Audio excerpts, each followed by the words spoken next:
It's the last day Oh. of the 1K a day giveaway. So make today the day you get all of the keywords. First one is now. They go every hour at the top of the hour till 7 p.m. tonight. The more you enter, the better your chance of winning that very last $1,000 today. Your first keyword is keyboard. Keyboard, all one word, keyboard, Keyboard, keyboard.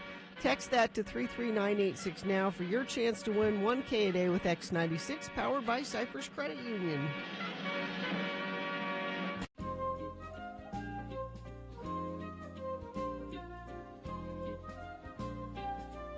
Worried about the circus performers.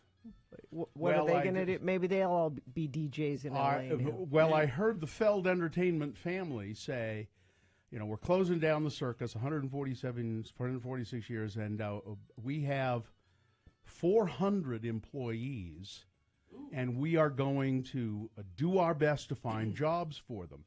And then they went on to say, there is some difficulty finding jobs for people who have been living on a train most of their lives, like their families, like a train. Yeah.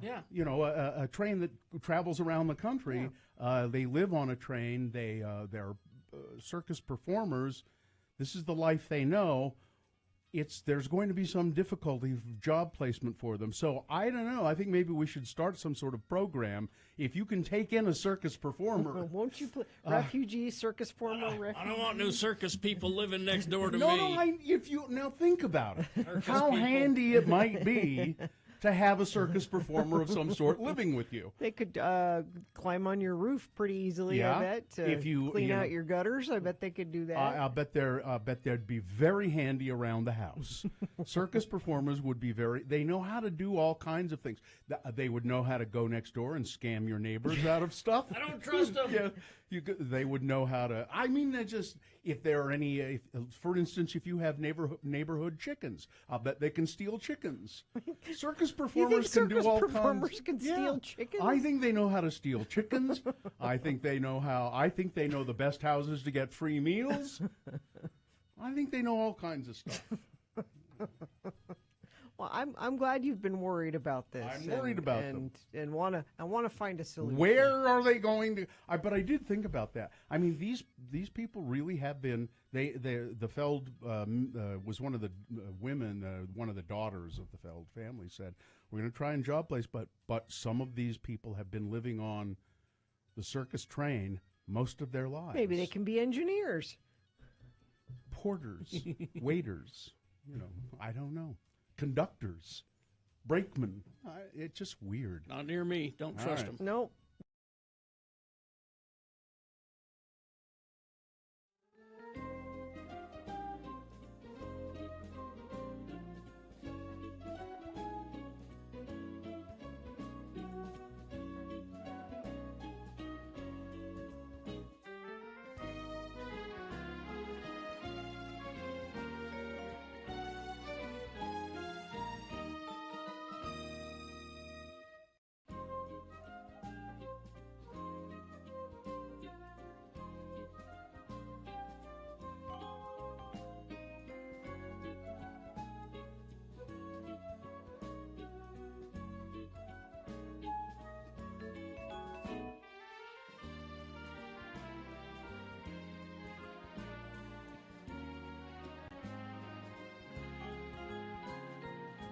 Gang of misfits and dope addicts are here. Because on this day, in 2016, not very many celebrities am I super sad when they die. I was super sad. Super sad. On this day not in just 2016. Sad, not extremely sad. I was super sad.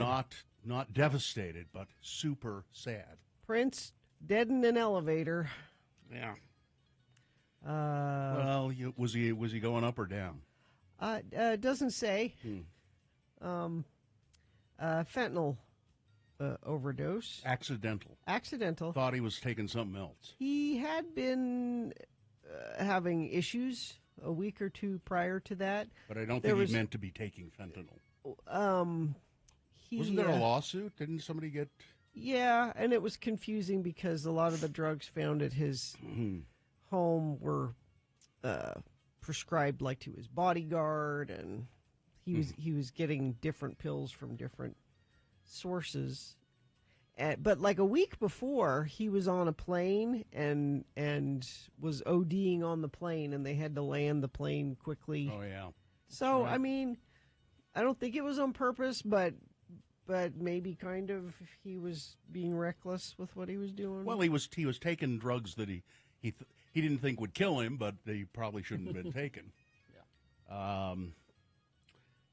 That's a good song. Although she wore a raspberry beret, except when it was warm, she didn't wear much more. So she's just walking around with nothing on but a hat. A hat, you know. Just when it's hot, you know. I want to be your lover. Very good.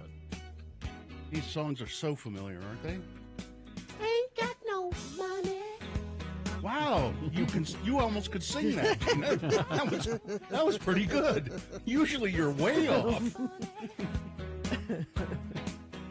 Oh, I love Prince.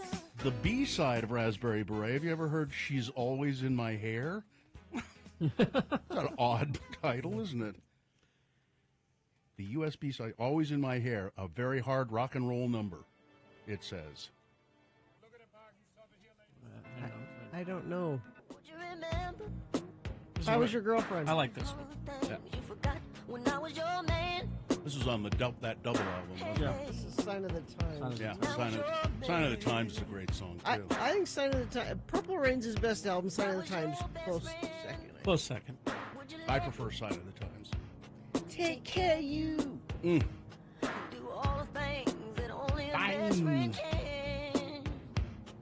It's really a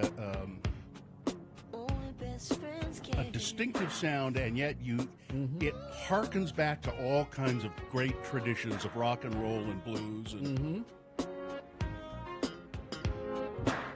Stevie Wonder influence. There's Sign of the Times. This is I love this song. Which I guess when you think things are bad now, this song, however old it is, it's about how, look at all the bad stuff that's going. There's always been bad. Carrie and I played this on the radio, I remember. Yeah. When doing some whatever show we were doing. In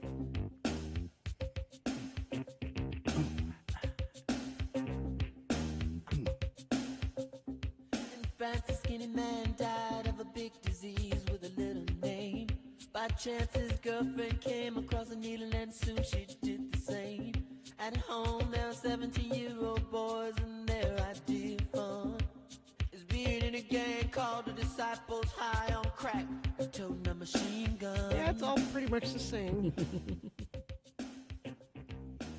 Like Hurricane Annie ripped the ceiling off the roof off a church. It's ceiling. Is it ceiling? Killed everyone inside. Should be roof. Hurricane Annie ripped the ceiling off a church and killed everyone inside. You turn on the telly and every other story is telling you somebody died. A sister killed her baby cause she couldn't afford to feed it. And was sending people to the moon. In September my cousin tried reefer for the very first time. Now he's doing horse. It's June. Oh, he ain't no Bruno Mars, that's for sure. Huh? This is the B side of Raspberry. This is the Hair song. I couldn't remember it when you mentioned the title. You're sort of familiar with So it? I'm remembering it now. Yeah.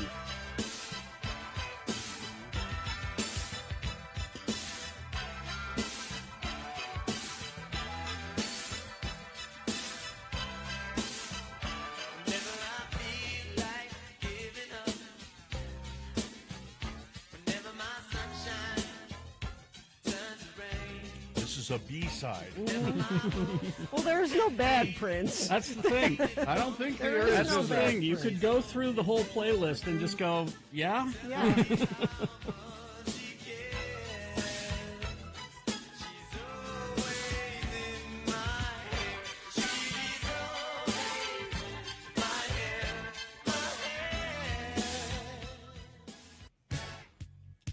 Oh, boy. Controversy. Very good. I don't know that one. I know the title, but This is some older stuff.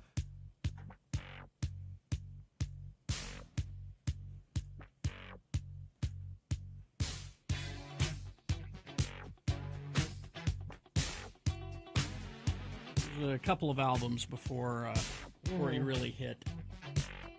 I remember the girl I was dating at the time was so into him. I was so jealous. I think boys didn't understand Prince when we were younger. Oh, I got it. I was just jealous.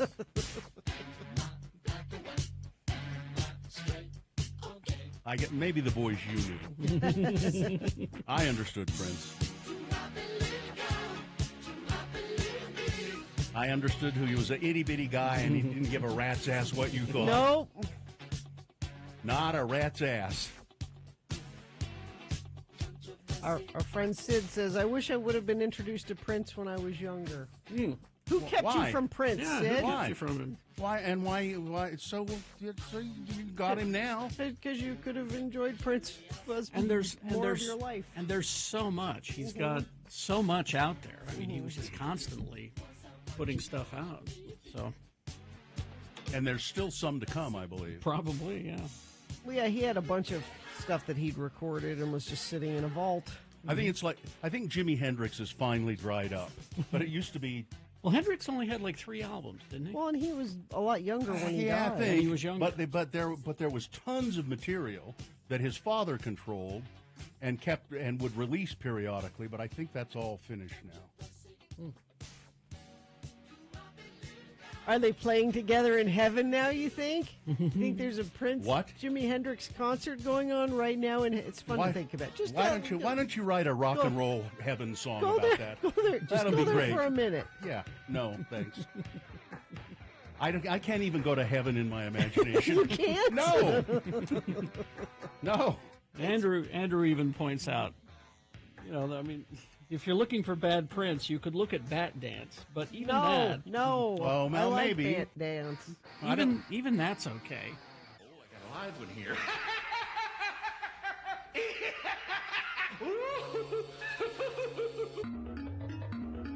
Okay. It's fun. It's I think Nick Cave has a song on this record too. So It's when he and Kim Basinger dated for half a second. Batman and Kim Basinger? No, Prince. And Oh. There is no bad Prince. I will not say this is bad Prince. Yeah, this is all right. It's very specific. Yeah, he uses clips from the movie, and there's no real lyrics. Gentlemen, let's broaden our minds. Lawrence?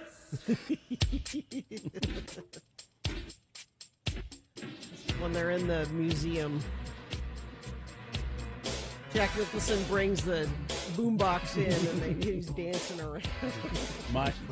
And in my son's estimation, the only real Joker.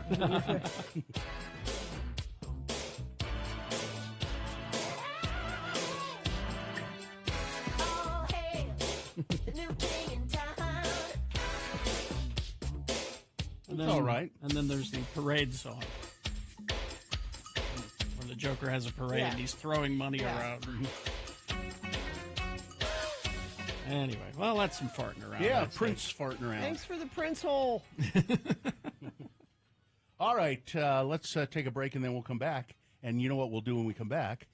Final check-ins of the week. Yes. 877-602-9696. Call, check in with the Radio from Hell show. Whatever you'd like to chat with us about, you may.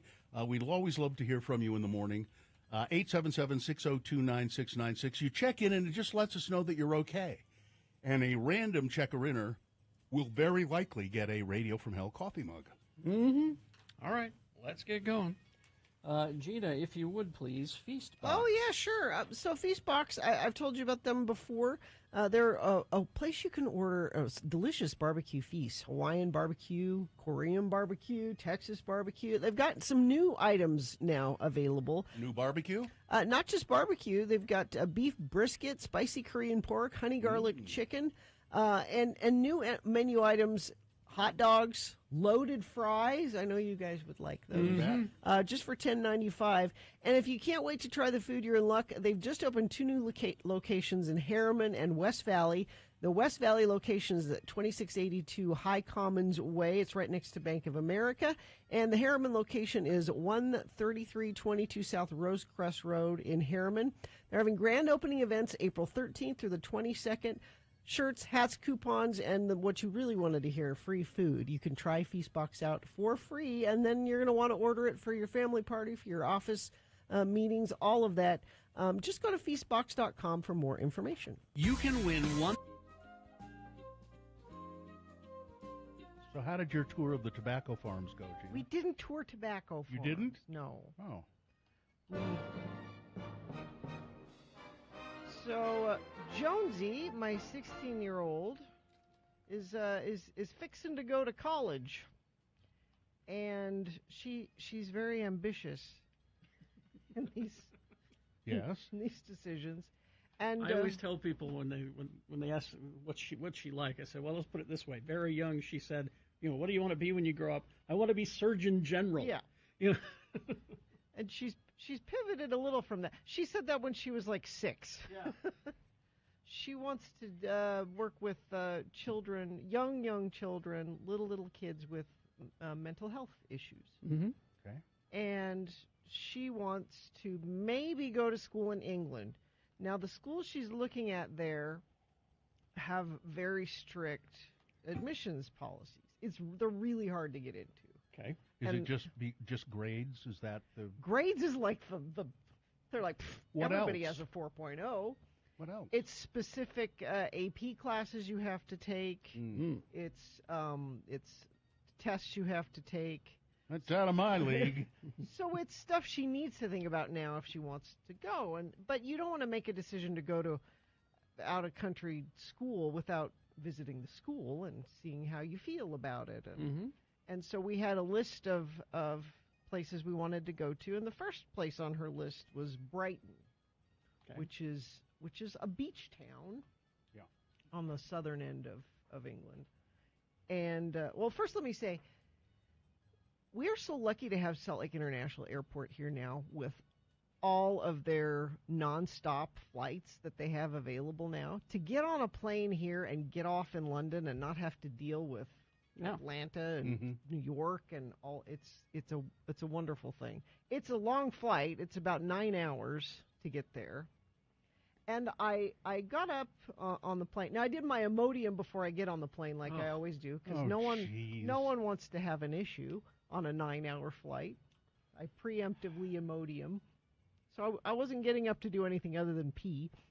That's nice to know. Thanks. But as I got up periodically over the 9 hours, I wasn't sitting with my husband. He was across the cabin from me. Mm-hmm. He worked on his computer the entire way. Everyone else on the plane is watching movies and sleeping, and he had his. I said, "What are you?" He's so fun. He's like, "I'm getting a lot of good work done. And the work I got done on the plane was I finally got to see the Batman because it's 3 hours long, and I'm like, I have plenty of time to watch the Batman. That end was scary, right? Yeah. Okay. It was. I liked it Because it could happen. It was. So, first trip to Brighton, which is about an hour train ride typically from London. Oh, but with the trains not But with working. the trains not. So this is all due to the heat and staffing shortages. Trains were canceled because the rails were warping. Warping, yeah. And staffing shortages, there weren't people to drive the trains. It took us 5 hours to get from London to Brighton. We missed our tour. We booked a tour of the campus and The very reason you went there. yeah. But so you'd be sitting on the train, and they would just come over the loudspeaker and say, "Terribly sorry, we don't have a driver for the next leg." So.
All right, 6:22. Let's get this over with. You heard that announcer. If you got any guts, check in with us at 877-602-9696. This is the time to do it. Call, check in with us. One of you might get a Radio from Hell coffee mug. You can also text us at 33986. Gina, is there a sponsor for this part? There is. Spring savings here at Big O Tires. Stop by the Spring Super Sale now through May 7th. Save up to $100 on select sets of tires. Get your vehicle ready for road trip season ahead at the Spring Super Sale. Big O Tires, the team you trust. The sun will rise today at 6:39 a.m., and anybody who says any different is going to have to go through me, okay? The sun will set at 8:13 p.m. The moon is a waxing crescent moon, 2.2% of full, gradually making its way to being a full moon. The moon will set today at 10:22 p.m., today being Friday. It's the 21st day of April in the year of our Lord Jesus Christ, 2023. Gina, your countdown for today? Yep. It's 30 days until May 30th, Okay. which is World Bee Day. Ooh. The Slovenian Beekeepers Association took the initiative for World Bee Day, which is now celebrated by environmentalists all over the world. L.L. Langstruth became the father of American beekeeping for his invention of the modern-day beehive, the Langstroth hive. Those are the boxes that you see with the panels Slide in that and can. out, Yeah, yeah. he invented those. Bees love the color blue. I didn't know that. That's why they cluster around rosemary and lavender flowers.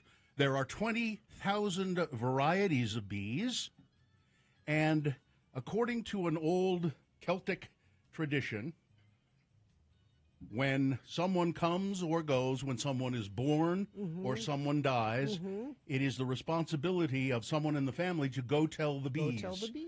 Yeah. Because if you don't keep the bees informed, people kept hives all the time. If you don't keep them informed about what's going on, they'll fly away. Yeah. So go tell the bees I'm gone, or go tell the bees that there's been a birth. I think it's just a lovely I tradition. think so too. So let's just move on then. This is the What's the Buzz, Tell Me What's a Happening edition of the show for people who feel like hell in the morning, with the busy little bees of the airwaves, the lords of morning radio, Kerry Jackson, Bill Allred, Gina Barberi. It's going to be somebody's responsibility to go tell the bees when we don't have a contract anymore. Oh. The Katie- bees would be very upset. They'll fly away if you don't tell them. Katie, for short, is our fine producer. We have Dawson helping out as an apprentice.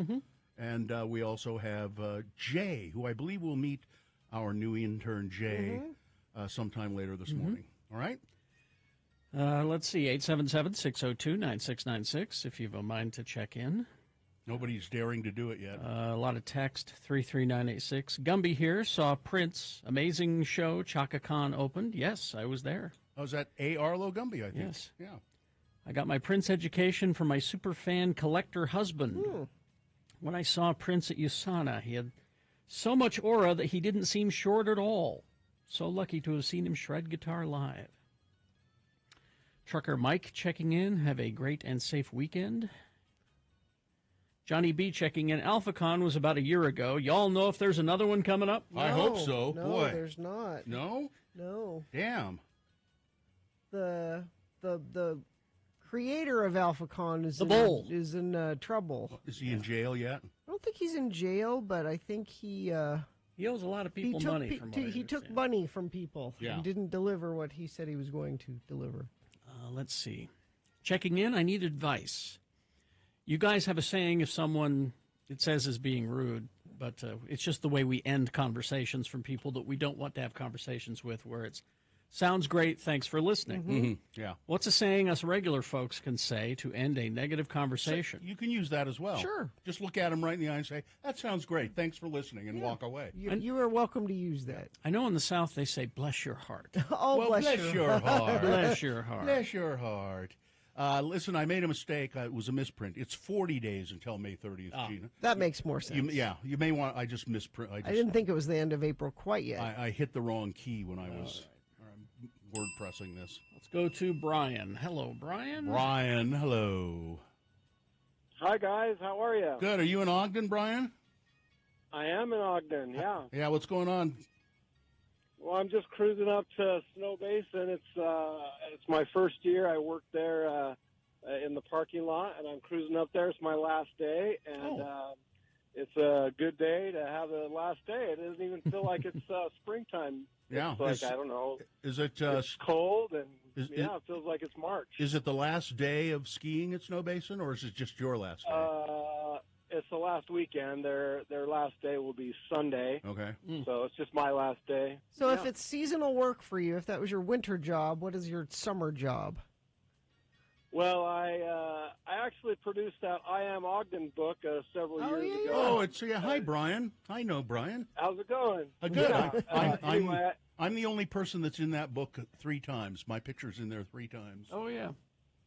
that's right, and it's probably on the cover also. Yes, it is. You're the most Ogden then, Bill. Yeah. That's all I can. None Yeah, more you Ogden. are you're definitely more Ogden than anybody I know. So yeah, I'm just do that photography, and I do real estate, and I just took this job at Snow Basin this first year, and it's been really fun. Hey, It's Brian. been a great year to be up at Snow Basin. Brian, is the book I Am Ogden still available? I have a few copies for posterity, but it's not for sale anywhere. Oh, okay. I did all right. learn just yesterday, though, that somebody found like 3 copies at, I think it's called Gear 30 Don't know what that is. in Ogden. They said they were anyway, he ended up buying one of the copies from these guys at Gear 30 for $20. Gear It was a little 30. bit, a little bit used, but yeah, you could probably go by there. If they'll sell you one. you can get one, whether you care about Ogden specifically or not, it's just photographs of people who live in Ogden, Interesting people. or interesting people, or people from Ogden, and they are beautiful photographs. They're just great portraits. Oh, thank you. Yeah, that's great stuff, Brian. Thanks, Brian. Thanks for checking in. I've considered doing a second one, but I keep getting anxiety about starting it. But anyway, you may see one next 3 years. All Who right. knows? Give me a call if I'm still alive, okay? Stop! Why would you say Hey, that? will do. Well, you never know. Thanks, Brian. Thanks, guys. Yep. All right. Snowbird Jordan checking in, excited for the snow we're supposed to get at Snowbird today. It's true, yeah. Logan the welder. Let's see. Mike, listening since before Bessie the Milk Beast, now listening while looking at the beach in Recife, Brazil. Wow. Let's see. Ogden Oscar checking in from Terre Haute, Indiana. Wouldn't you rather be back in Ogden? I bet. Let's see. Corey. Let's see. B. Bill should tell that story again. Meg the manager. The bee story? Probably the B Yeah. story. The bee story? Hachi. If we had time. Yep. If we had time. Someday. Okay, some delays. Southbound US 89 in South Weber due to a jackknife semi blocking the right lane and shoulder. Traffic is getting by on the left. So, unfortunately, we have an issue already this morning. If you have issues, you can always share them with us. We'll listen. We're good listeners. 33986. Do you owe $10,000 or more in back taxes? Multiple unfiled years? Contact McClure and Stewart for a free consultation. Go to McClureandStewart.com today. Oh, and the way to end a conversation with somebody. This is apparently the new one. This is the hot one. Love that for you.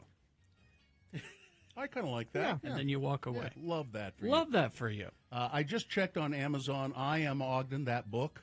It is available on Amazon, hardcover, $50 for a copy of it. Used copies for $21.34. There you go. All right, we will take a break. In our next break, we got Big Boy News, and Frank Christ presents They're Fine. They're just fine. You're just going to have to, and you can't get off. You are just sitting on the train till they got twice that happened on the. I'm sorry, we're just waiting for a driver. We don't have anybody to drive you the rest of the way. It's just these problems we're having here. At that point, I'd go, all right, I'll do it. Yeah. It's the end of the world, is what you're saying. It kind of feels that way. But Brighton is a lovely town. One of the things Jonesy said is, we'll get off the train, because she did all the research. She planned the trip. She said, we'll get off the train, and the minute you walk out of the station, you see the ocean.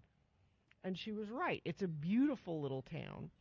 You didn't suspect she was lying to you about that. Well, I mean, I thought she went, well, I know it's near the ocean. No, you walk out of the terminal, and it's the ocean right there. You'll learn to take her word for things.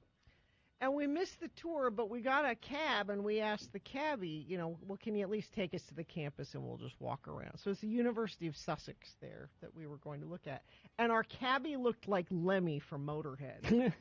He had a leather vest on, a bunch of rings. He was kind of ugly, but hilarious.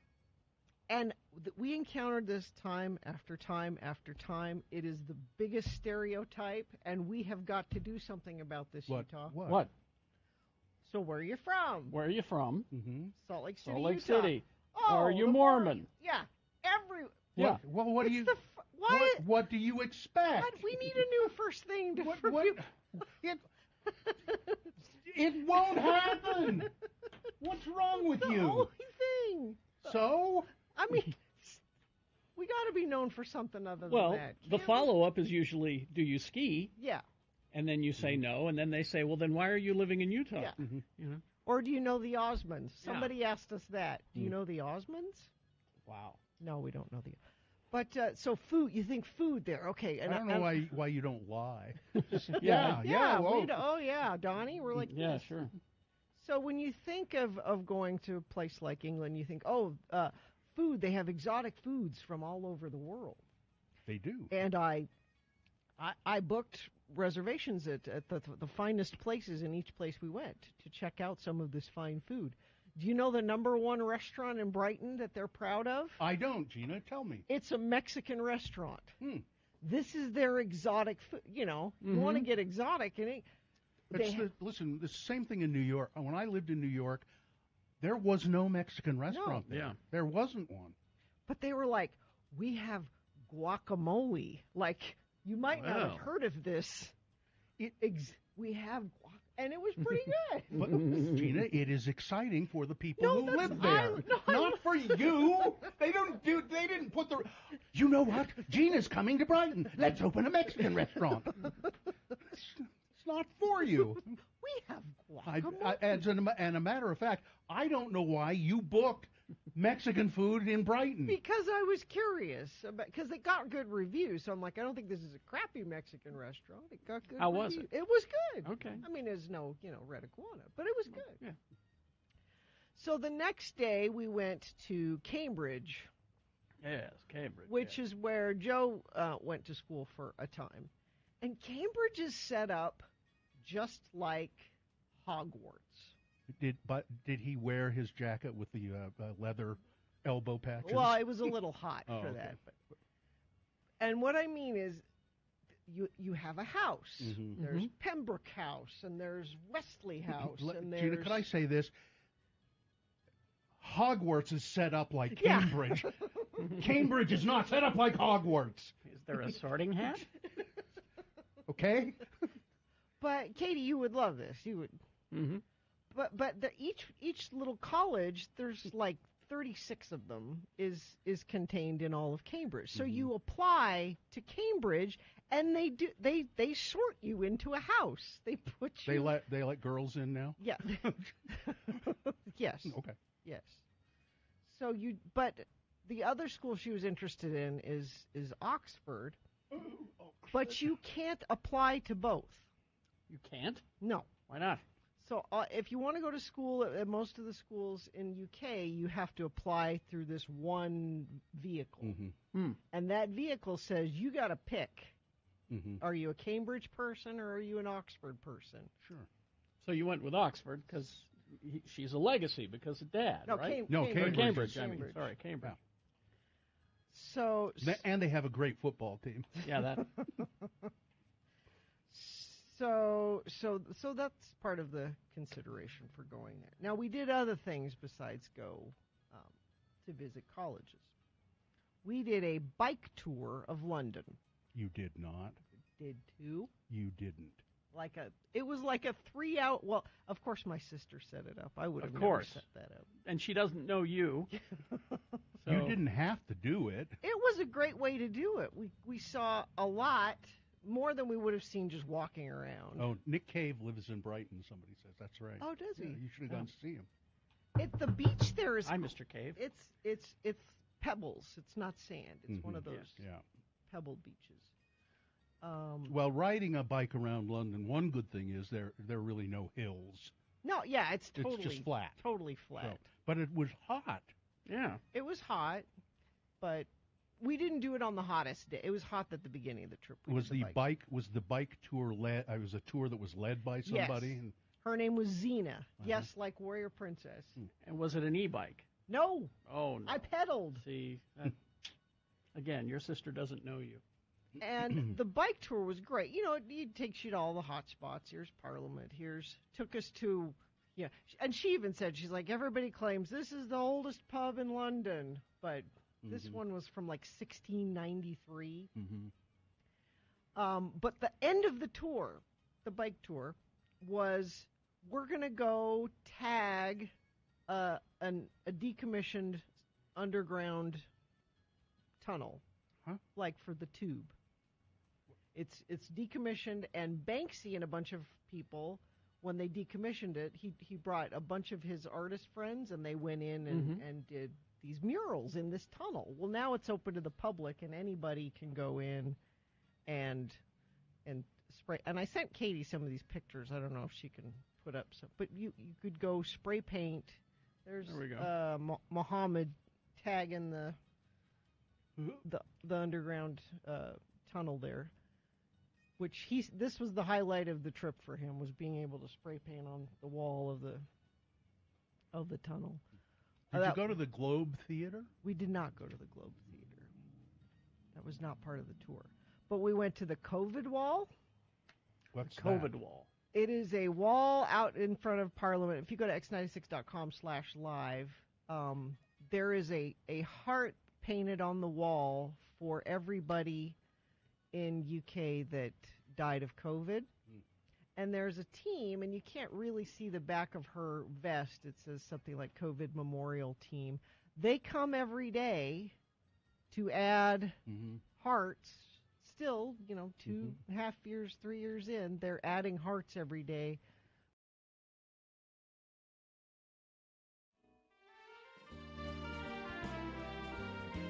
In 1959, Robert Smith was born. What year?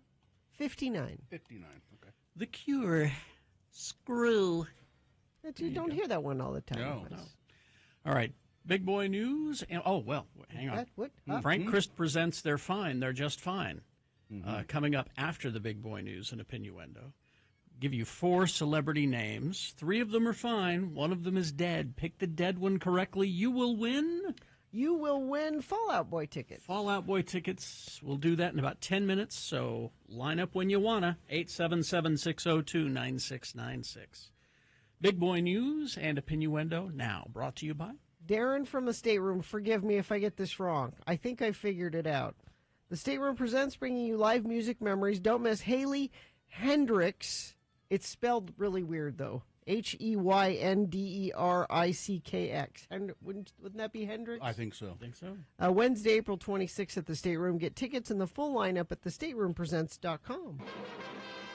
Well, I don't know. Have you checked your Twitter today? Do you still have your blue check mark? I never had one. I never had one. What? Yeah. Huh. Well, okay. Although I was going to lie and say, they took my blue check mark, and then you would think I was verified for a minute. They were going to take mine, but Elon said, Bill, I'll pay for yours.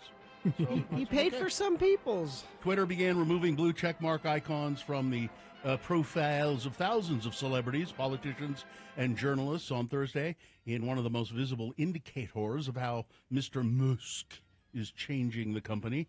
Or destroying the company, if you want to put it. Yeah. A checkmark had for years meant that Twitter had verified the identity of the user behind the account, and the icon was considered something of a status symbol. That's why I had one, of course. But Mr. Musk, who bought Twitter for $44 billion in October, the social media service has begun to charge individuals $8 a month to maintain their verification status. Mr. Musk has said those who do not pay will lose their check marks. The transition has been rocky. Musk initially proposed charging $20 a month, lowered that to $8. Twitter began removing check marks on Thursday. Some users said they noticed the symbols disappearing and then reappearing on their profiles. Now, he did, as Gina indicated, offer to pay some people are about to pay for some celebrities to keep their check mark or offer them to them free, essentially. Yeah. William Shatner, I think, was one. It's a weird combination of people. Stephen King. Yeah, Stephen King. But there's thoughts that he did that. LeBron James was another. There's thoughts that he did that to Stephen King and LeBron James as a slight, Because they said they wouldn't publicly. and so it makes it look like, they lied and paid for it. However, William Shatner said, "Thank you very much, Elon. I'm very happy to accept that. Thank you. I appreciate it." Oh, what an idiot. Well, but William Shatner's on death's door, so he doesn't have to pay it for very long. And the point being, none of those people, if they wanted it, they could certainly afford to buy it. That's what's stupid about it. Just, I'm going to offer to pay $8 a month for you, LeBron James. Gee, thanks. F. Murray Abraham speaking out now about, and he's not really speaking out. He's just he's commented. He apologized. Allegations of sexual misconduct that led to his firing from Mythic Quest. A recent report revealed that the 83-year-old actor is facing 2 accusations. The first incident involved the actor receiving a warning and being told to stay away from some of the show's actresses, a production source told Rolling Stone. The second incident, which was brought to creator and star Rob McElhenney's attention, caused his firing. F. Murray Abraham has released a statement. This is it. This is a sincere and deeply felt apology. Though never my intention to offend anyone, I told jokes, nothing more, that upset some of my colleagues, and as a result lost a great job with wonderful people. I have grown in my understanding from this experience, and I hope they will forgive me. That's it. I think that's a pretty good, straightforward apology. He's saying, I told some jokes that I didn't think would be inappropriate, but apparently they were. And I don't know what email chain I'm on, but I got that statement from his person. Really? Yeah, from Keith Sherman. Really? Yeah, that's interesting. I don't know why. F. Murray wants you to know, Carrie. Well, he knows I loved his work on the Moon Knight TV series. So, and he was great in White Lotus.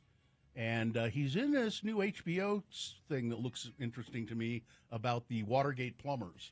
I saw some ads for what's that. his name? Jason, the ex of the Friend star, Jason. The Friend star? Yeah, what's her name? You know, the beautiful one.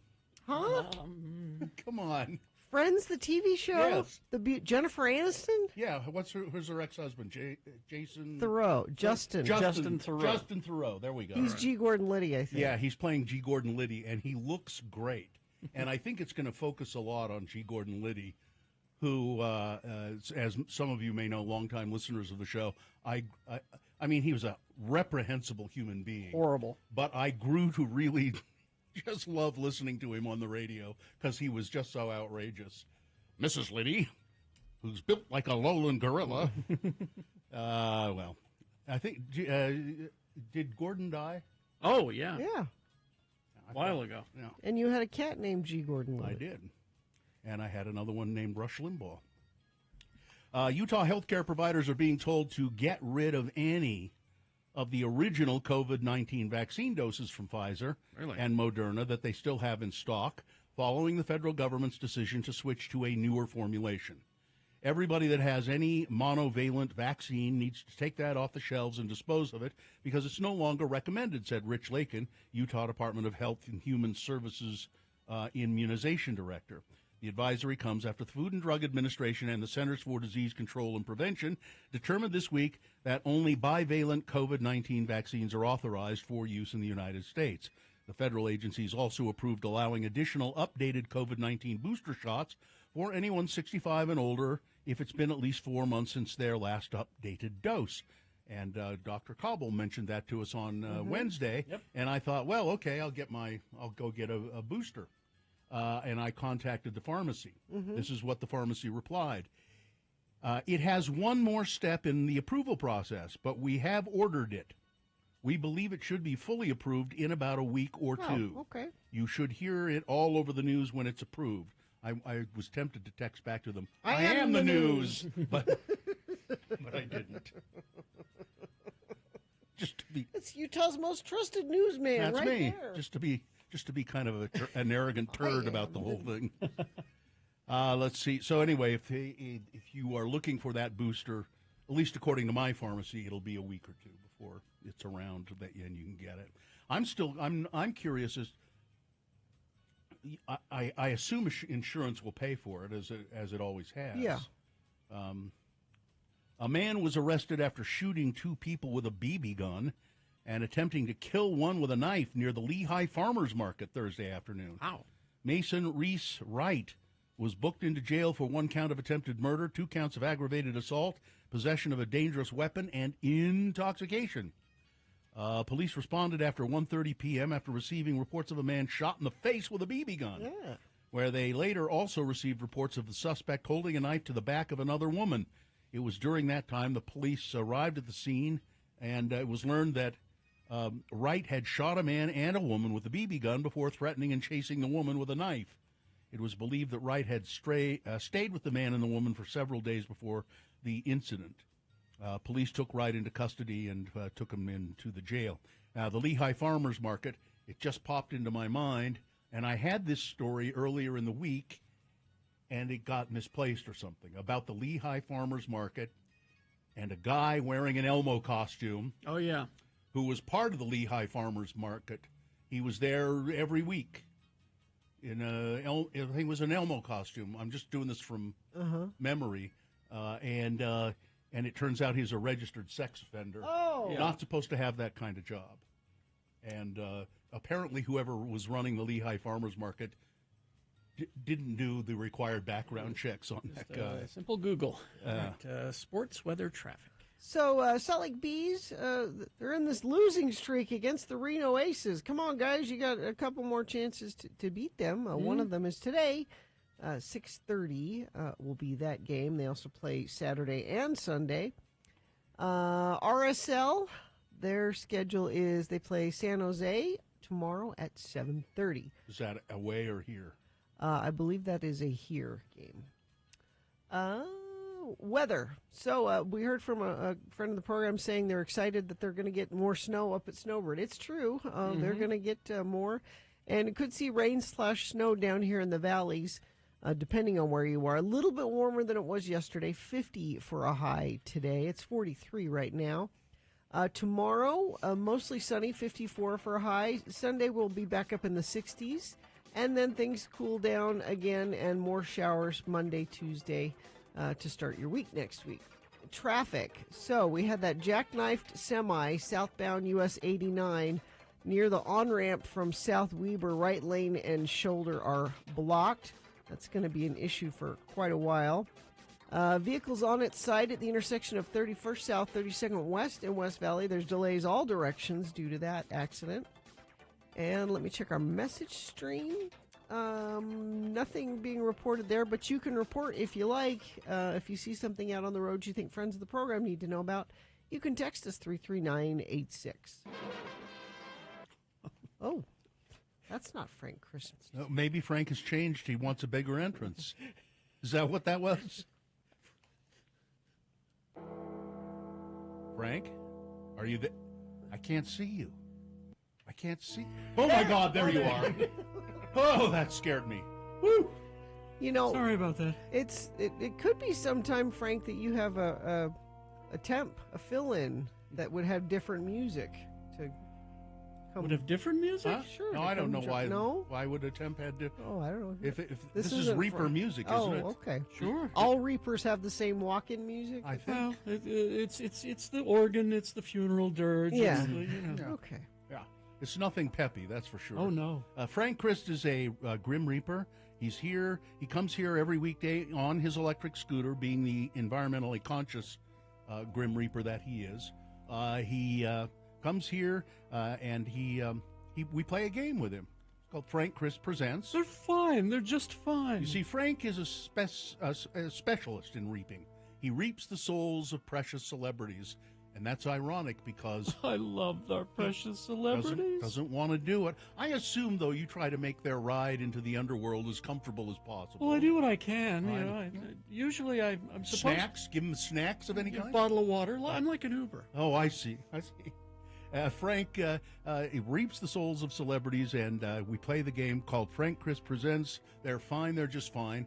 He's given me a list of 4 celebrities. On this list, 3 of the precious celebrities are... Oh, they're fine. They're just fine. And you rejoice in that fact. Yes, He's I love our rejoicing right now. celebrity. I know. But Everyone should love our celebrity. we do. But one of the celebrities, Frank has loaded into the sidecar of his scooter and whisked them away to hell. And it's the contestant's job to figure out which one of the 4 celebrities it is. So who do we have? Kent is on the phone. Kent, good morning. How are you? I'm fantastic, Bill. How are you? I'm fine. I'm just fine. And I'll ask you again, Kent, how are you? Oh, yeah. I'm fine. I'm just fine. There you There go. you are. Thank you. Kent, you stand to win a very nice prize here. What is it, Gina? It's tickets to see Fall Out Boy. They're coming to town Friday, July 7th with Bring Me the Horizon. All right, Kent, let's have at it, shall we? These, Alrighty. okay, these are celebrities, 4 celebrities from Idaho. All right? Okay. 4 celebrities. Celebrities are everywhere. They are, even in Idaho. Number 1, Indeed. Idahoan, Bill Fagerbach. He was the voice of Patrick Starr in SpongeBob SquarePants. He played Dauber Okay. Dubinsky on the sitcom's Coach. He appeared in 12 episodes of How I Met Your Mother. Fagerbach's first theatrical role was in a college production of Godspell. He grew up in Rupert, Idaho. Rupert. Number 1, Bill Fagerbach. Number 2, Margot Hemingway. She gained success as a supermodel in the mid-'70s, appearing on the covers of magazines like Cosmo and Elle and Harper's Bazaar. She signed a $1 million contract with Fabergé Incorporated as the spokesmodel for Babe perfume. Her grandfather was writer Ernest Hemingway. She grew up in Ketchum, Idaho. Number 2 is Margot Hemingway. Number 3 on the list, Mark Lindsay, best known as the lead singer of Paul Revere and the Raiders. Lindsay and the group caught the attention of Dick Clark, who was developing Where the Action Is, an afternoon show for the teen market. Dick Clark hired the group as regular performers, and the group soon became very successful.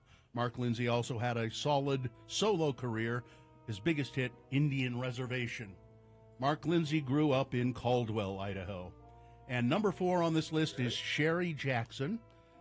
Jackson may be best remembered for her 5-season run as older daughter Terry Williams on The Danny Thomas Show, or it was also known as Make Room for Daddy. She made guest appearances on lots of shows, Lost in Space, My 3 Sons, Gunsmoke, The Wild Wild West. When Blake Edwards remade the television series Peter Gunn as a feature film entitled Gun, Sherry Jackson was filmed in a nude scene.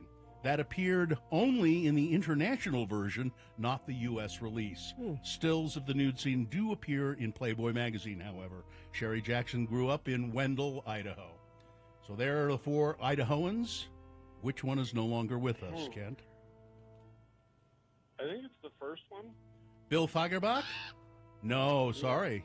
No. No, he's still He's working fine. He's just fine. as still working as Patrick Starr on SpongeBob, as far as I know. I'm glad to hear that's the case. I was afraid for Patrick. Oh, Well, let me give you another chance, okay? Here, Okay. give you another I chance. appreciate Okay. it. Here it is. Listen carefully. Is it Margot Hemingway, Mark Lindsay, or Randy Jackson? Margot Hemingway. Excellent. Let's go with Margot. Yes, that's Margot too bad. Hemingway. She has the Hemingway curse, as they call it. She died Uh-huh. as did her grandfather. She died by suicide in 1996 at the tender young age of 42. A beautiful woman, Margot Hemingway. At a tender young age. That's the same age I am. No. Oh, no. Oh no, You're tender. Kent, you're fine. You're just fine. Fine. But I'm fine. I'm just fine. All right. Yeah. Mark Lindsay's still around. He's 81, and Sherry Jackson is 81 as well. Hang on the line, Kent, and somebody will come and tell you how you can get your prize, okay? What? Oh Frank, no, what? Has Frank. anyone seen Elaine May? I thought she had... 91 today. Oh, really? Yes. Oh. Tony Danza, 72.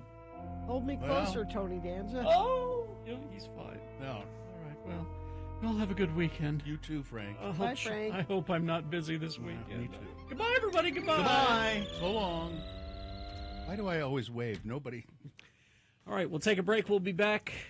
KXRK Provo. Right after these messages, your next word in our $1,000 a day giveaway. Today's the last day.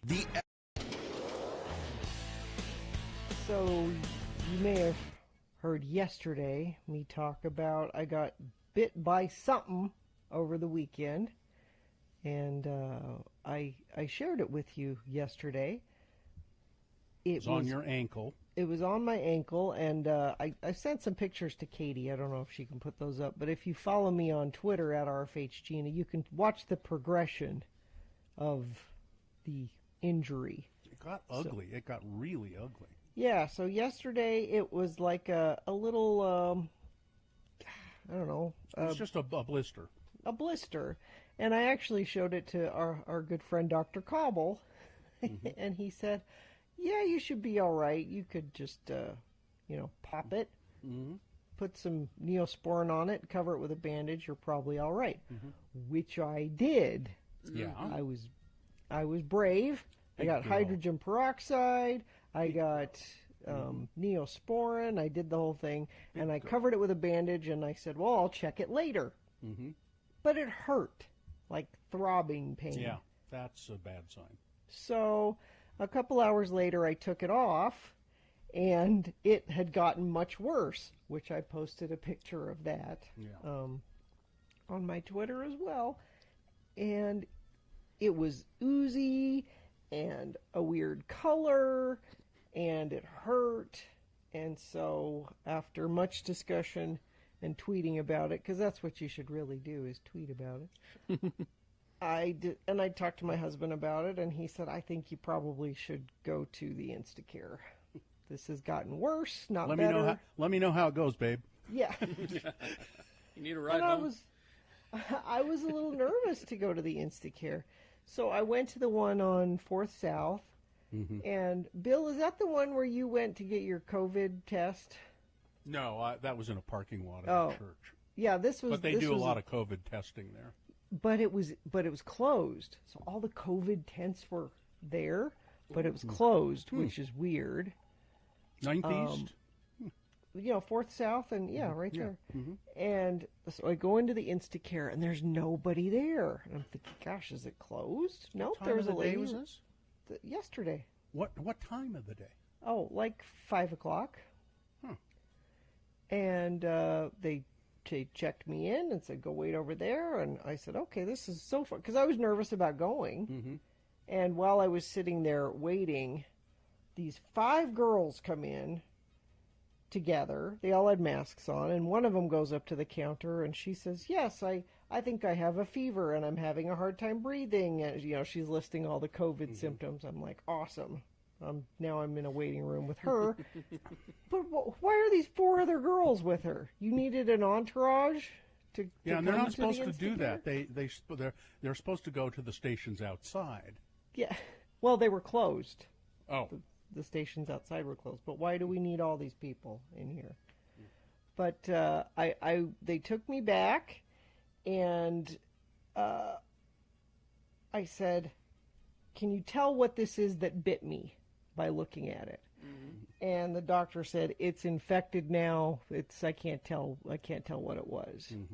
But we can clean it out for you, give you an antibiotic, and then we're going to test the pus and see what kind of pus it is. Pus test. Pus test. Pus test. And he said, in order to clean it up, we're going to de-roof it. Which is exactly what it sounds like. They cut the top off of it and let it ooze out. And then they gave me a bunch of stuff at home where I am supposed to change the bandages and clean it up. And I don't have to de-roof it. That's already been done. Well, they say you're going to be okay. I mean, yeah, they put me on a pretty strong antibiotic, and he said, we'll get back to you with exactly what, it could be a staph infection, it could be MRSA, it could be who knows what. Will they be able to tell you what bit you, do you think? Nope, and that's the frustrating thing. Damn.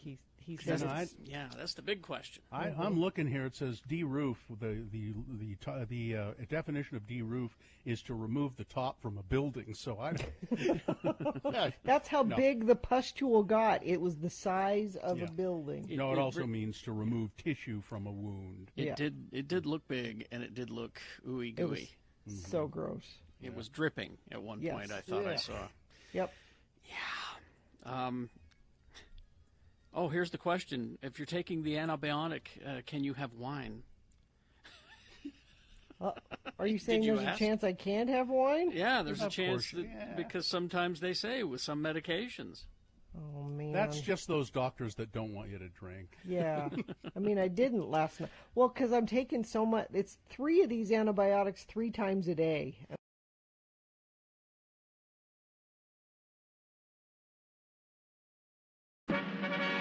Your second keyword of the day, remember, this is the last day for the 1K a day contest. So the more keywords you collect at the top of the hour between now and 7 p.m., the better your chance of winning our very last $1,000 of the day. The keyword for this hour is marathon. Marathon, M-A-R-A-T-H-O-N, marathon. Text that to 33986 now for your chance to win 1K a day with X96 powered by Cypress Credit Union. Radio for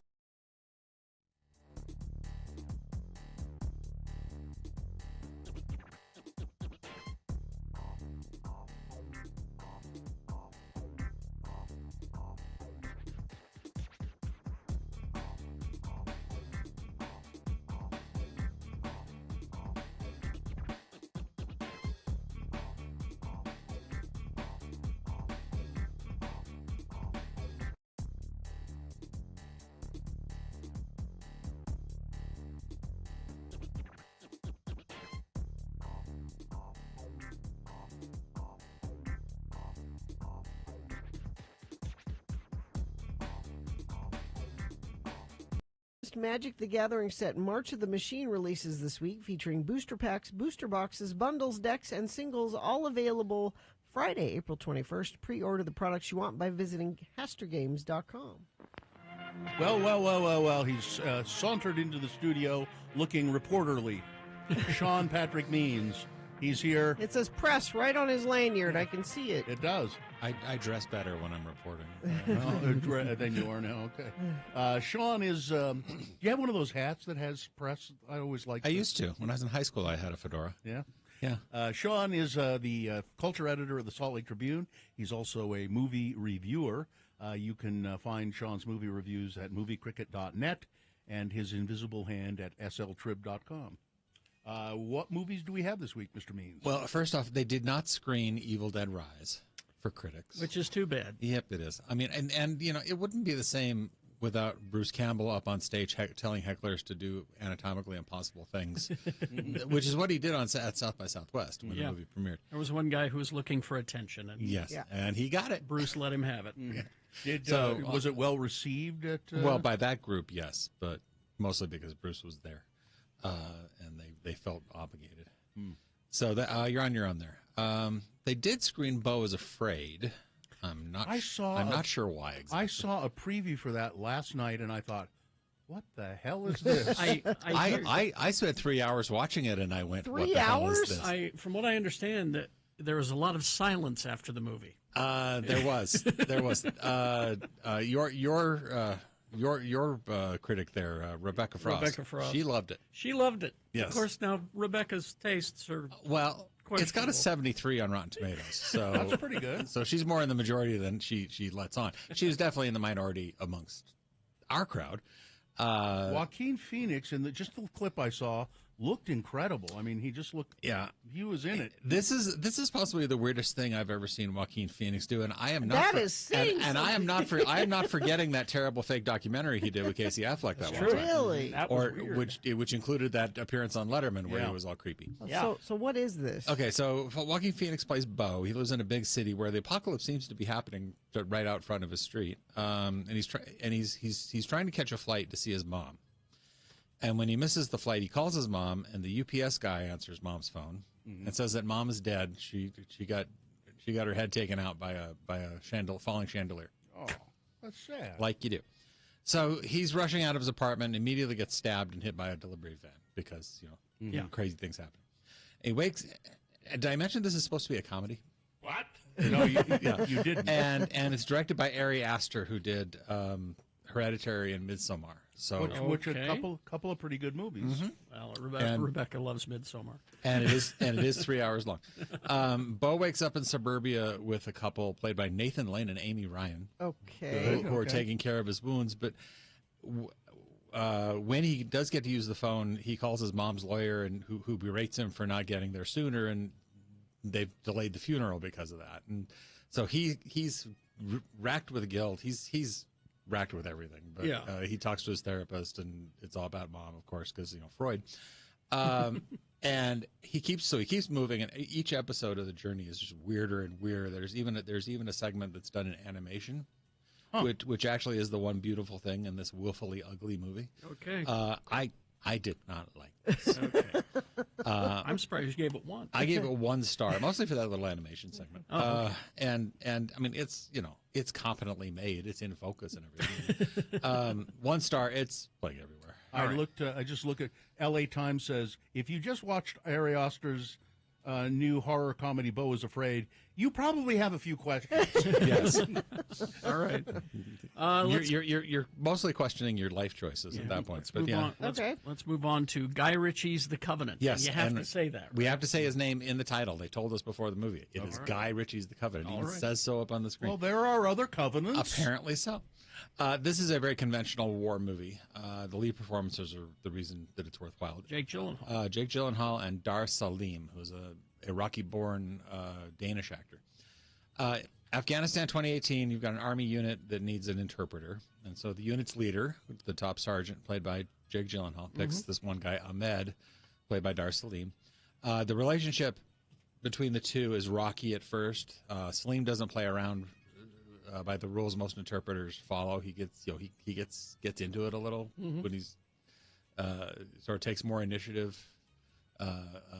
Talking to the people he's trying to talk to, and basically says things like, look, they're going to go in there anyway. Be nice, and they keep it clean. Don't be nice, and you're going to have to pick up broken stuff. So the respect and friendship develop between the two, especially after an ambush, and they're the only two left alive in the unit, and they have to travel across land and off the roads to avoid the Taliban. And at one point, Salim basically saves Gyllenhaal's life in Afghanistan. And that is important for later because when Gyllenhaal gets back home, he's fighting the system to get Salim and his family visas to move to America. It's as timely as today's headlines. Which is what the U.S. government promised its interpreters, but has really fallen down implementing that. It's pretty bombastic, as any Guy Ritchie movie would be. I mean, this is a guy who did, made Robert Downey Sherlock Holmes. That's true. But beneath that, there's some strong performances by Gyllenhaal, and especially by Salim. 3 stars. 3 stars for The Covenant. Guy Ritchie's The Covenant, please. Guy Ritchie's The Covenant. It's playing everywhere. Yeah, Chevalier. This is based on a true story of Joseph Boulogne, a half-black aristocrat and composer who was a favorite of Marie Antoinette. Oh, did not know. So this is before the French Revolution. And before she was beheaded. Yes. Would have found the conversation a trifle one-sided, as they say. I'm just being obvious, He's played by Kelvin Harrison Jr. He's been trained to be the best in music, fencing, everything. He was abandoned as a boy in the French Academy by his father, who had fathered him with one of his servants. So he's in French society, and he has ambitions to direct the Paris Opera, and he has to convince Marie Antoinette of this. Who's the patron of the opera. And so it's between him and another guy, and so Marie Antoinette sets up a contest. Each guy has to write and produce an opera, and the best one gets the job. All right. So that happened to me once. Just keep going. I would love to hear the opera. Just keep moving on. Okay. So Boulogne knows the soprano he wants for his opera, Marie Josephine, who's played by Samara Weaving, who we know from Ready or Not, and 3 Billboards Outside Ebbing, Missouri. And Katie knows from the opening celebrity death in Scream 6. So, her husband doesn't want her on a stage, but then, he leaves to go fight in whatever war they're fighting. So, she figures, he's not around. He's not going to know. Well, of course he finds out eventually. But and she does the opera anyway. And in between rehearsals, an affair begins. Of course. Yes. which is playing with fire because, as we said, he's black and this is the late 1700s. Yeah. Kelvin Harrison is such a strong actor. The list of stuff he's been in previously is just, he's done a few Sundance movies. He's really good. He really gets the combination of confidence, arrogance, and righteous anger that keeps this guy alive and thriving and able to make music in this, very racist society. It's a very sharp, really strong performance. I give it 3.5. I think it's really good. It's You really well liked done. it. Yeah. Okay. Was he kind of a French revolutionary prince? Sort of, but he does Flamboyant and at first, but he does figure out that which side he needs to be on ultimately as the rebels in the streets are starting out. So, So 3.5 and that's playing everywhere. for Chevalier. Yep. All right. What's next week? What do we Next got? week, we got "Are You There, God?" It's me, Margaret. Yay! The Judy Blume, the Judy Blume adaptation that has been waiting for decades.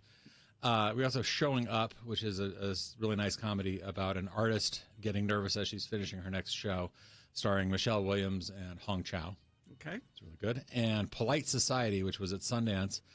This is a comedy action movie about two Pakistani British sisters. One of them wants to be a stuntman and stuntwoman, and the other, and then figures she has to rescue her sister when her sister gets engaged, and she has to get her sister out of this engagement. All right.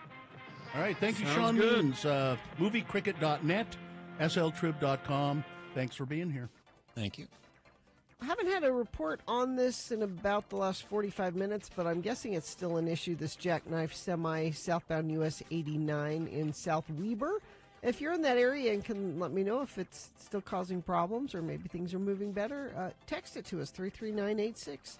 Become a nurse in just 32 months at Nightingale College, blending online classes with on-ground supervised field experience, virtual college, actual nursing. Start your nursing journey at nightingale.edu, now accepting enrollment for fall semester.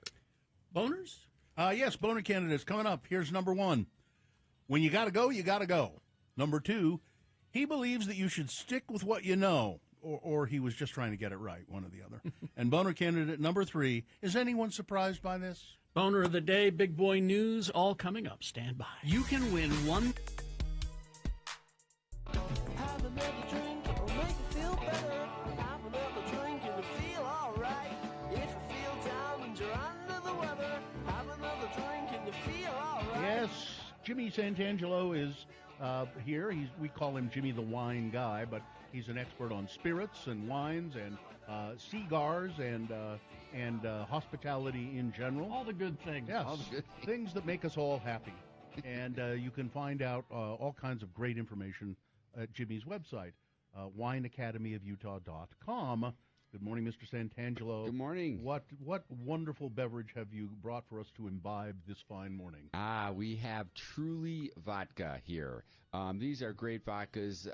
Now, want to take a look at? Are these? Yeah, let me take a look. Now, this isn't a premixed cocktail. This is just a flavored vodka. It's a flavored vodka, and Truly you may find familiar because they do have canned cocktails. Okay. Yes. That's where that word, along Yes. the long, thin, skinny can. And their canned cocktails are great. They're low calorie, low alcohol, about 5 or 6%. This is their focused flavored vodka. And we have the strawberry lemonade, and then we also have the pineapple mango. That strawberry lemonade is dangerous. Because Because you don't need to do anything to that at all. I just did the shot. That's the thing about the flavored vodkas, man. You've got to be careful with this stuff. That's just fine all on its own. I just did the shot. It's not too sweet. No. It's What I love about these. you can tell there's booze there. Yeah. Woo. Good. Oh Nice, man, that's nice and tart. You get the you get the fruit in there. That's the certainly the lemon. You're getting a lot Yeah. of lemon there and some strawberry. That's just the right amount of strawberry. Now, will this be sweeter? This other one, you think? Yeah, it may.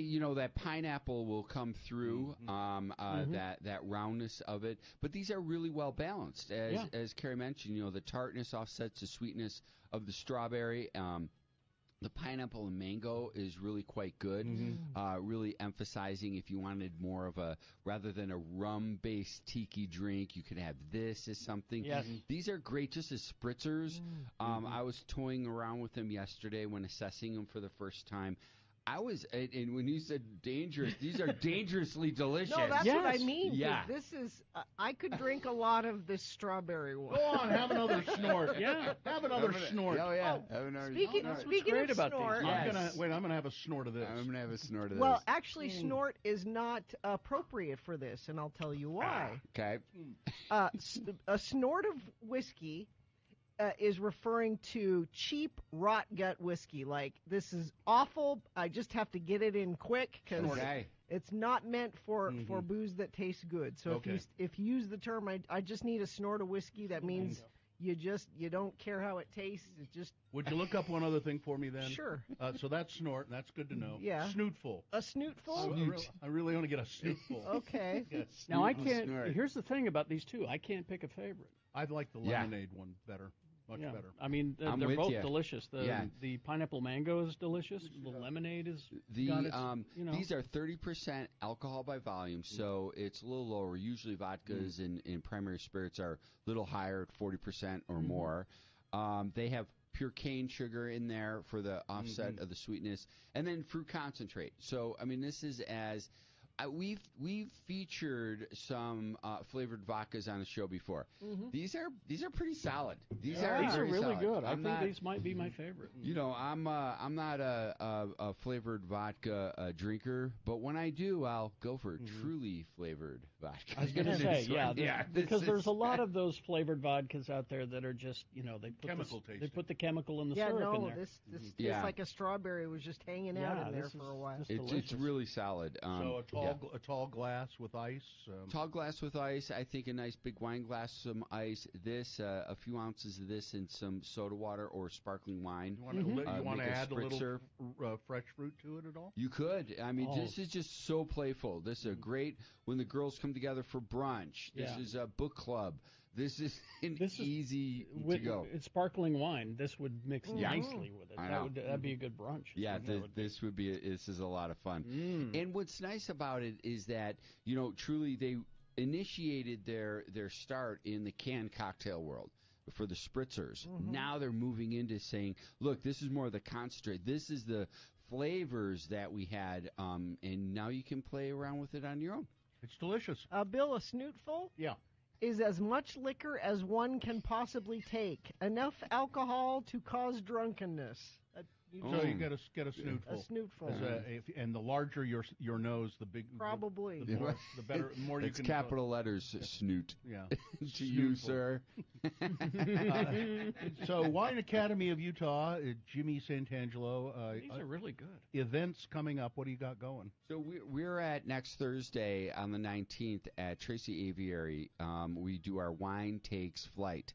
And I got to tell you, these are so fun. We're in the Chase Mills building. You get a chance to walk the property before the event. And we collaborate with restaurants, so you get a discount coupon to go to the restaurant that happens to be featuring the wines that we're tasting that you can pair it with food.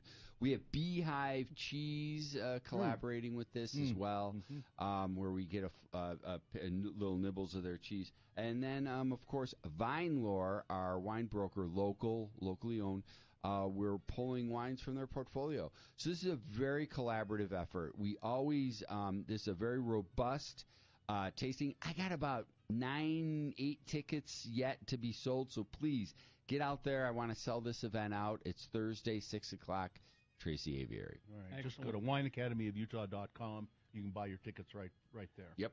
Have you noticed, because you do the cigar thing, Yeah. that more people are coming to cigars now? Yes, and more. And I'm beginning to notice it in pop culture. pop culture, a lot more athletes. Women? A lot more women. When we were at our tasting, there was a portion of gals there. And it's what it is it's a luxury item that's become more approachable. And it's an experience. And that's a lot of fun. I think if anybody out there is interested in the etiquette of smoking, how to cut, how to light the puffing. Like, you don't have to smoke the whole thing. It's just a little bit of a flavor profile. And then what we do at the Wine Academy is we pair it in our events with spirits, with whiskeys and so forth. And that's a lot of fun. All I do is taste stuff for a living, right? And these are one of my top 3 pairings, cigar and spirits. It's really cool. We were talking about it the other day, and really, cigars, you have to sort of plan. You've got to plan your moment and time, and it's not an impulse buy. The cigar. It's not like grabbing a pack of cigarettes and. Yeah. You wanna enjoy the moment. You wanna enjoy the moment, and I have to plan when I get home because my wife has the garbage bag in the backyard where I have to declothe. Yep. That's exactly. Not bringing that in here. When I went smoking cigars with you at Beehive, and we were in an enclosed area, and a lot of people smoking cigars. My wife said, those clothes are hanging outside on the line for as many days as it takes. Here's a text question. Did Jimmy see Tom Hanks on Stephen Colbert drinking, and I read about this, and I went, ugh, Diet Coke and champagne? Wow, I did not. I have to. I'll be seeing now, that in about 20 minutes. This says Diet Coke. Now, the story I read was on this day. In 1947, James Osterberg was born. Who? Iggy Pop. Oh, Iggy. James Osterberg. Yeah. It's not a very punk-sounding name. Wonder how he got the name Iggy. Don't know. How old is he now? 1947 is when he was born. So he'd be almost 80. Wow. There you go. He's still around. Didn't think he would be. Boner of the day now. 3 news stories. These are examples of bad, stupid, or funny human behavior. You will decide with your vote of these 3 candidates which one is the worst, which one deserves to be Boner of the day for today, April 21, 2023. We'll give you 2 candidates now, a third after the news. Once you've heard all 3, you'll vote. One of you lucky random Boner voters will receive. Can't buy it. Got to win it. Radio from Hell Boner t-shirt. Boner candidate number 1. When you got to go, you got to go. A Boston Marathon runner caught on a doorbell cam a Monday, dropping drawers and taking a dump on somebody's front lawn. Wow. More than 30,000 marathoners partook in the annual run from Hopkinton, Massachusetts to downtown Boston, with many of them finishing in 3 to 4 to 5 or more hours and often foregoing a bathroom break that whole time. But for at least one runner, that was simply too long to wait. In the video, the marathoner can be seen standing in the far corner of front lawn, dropping the pants, squatting down. About 8 seconds into the video, a spectator walks down the home's front pathway, stopping in their tracks after noticing the runners dropping a deuce in the front lawn. With their shorts around their ankles, the runner and spectator get into a standoff. Then the runner continues to squat, then finally stands up, pulls up his pants, and runs back into the crowd. There are porta potties all along the route. Yeah. But no, when you got to go, you got to go. Boner candidate number 1. By the way, the Salt Lake Marathon is tomorrow. Yeah. Go before you leave. Yeah, please. Go before you go. And there'll be porta potties along the route for Salt Lake tomorrow. And remember, traffic will be tied up all over the place. Boner candidate number 2. He believes you should just stick with what you know. Or he was just trying to get it right. Chicago, Illinois, police have arrested a man who allegedly robbed the same retail business 11 times. Wow. Between December of 2022 and April of 2023, according to police. Chicago Police Department said in a press release that Dante Elbert of Chicago was arrested. He was taken into custody because he tried to pass the last point of sale without paying for merchandise. A representative for the Chicago Police Department told Fox News. The representative added that personnel at the store that Mr. Elbert had robbed 11 times recognized him. Hey, it's him again. Elbert also allegedly stole merchandise from a different location. That didn't go well either, but he faces 9 felony counts. 11. Listen, you should stick with what you know. That's what he thinks. I'm good at robbing this specific store. Worked up until it didn't. Boner candidate number 2. Coming up in a moment, Boner candidate number 3. Is anyone surprised by this? Owner candidate number 3 after this. Big Boy News and Opinioendo brought to you by Rocky Mountain Mixers, your locally owned and operated mixers and more store offering Utah's widest selection of mixers in one location, located just east of Cottonwood Heights Liquor Store on Fort Union Boulevard or online at rockymixers.com. Aaron Carter's team. He had a team? Apparently.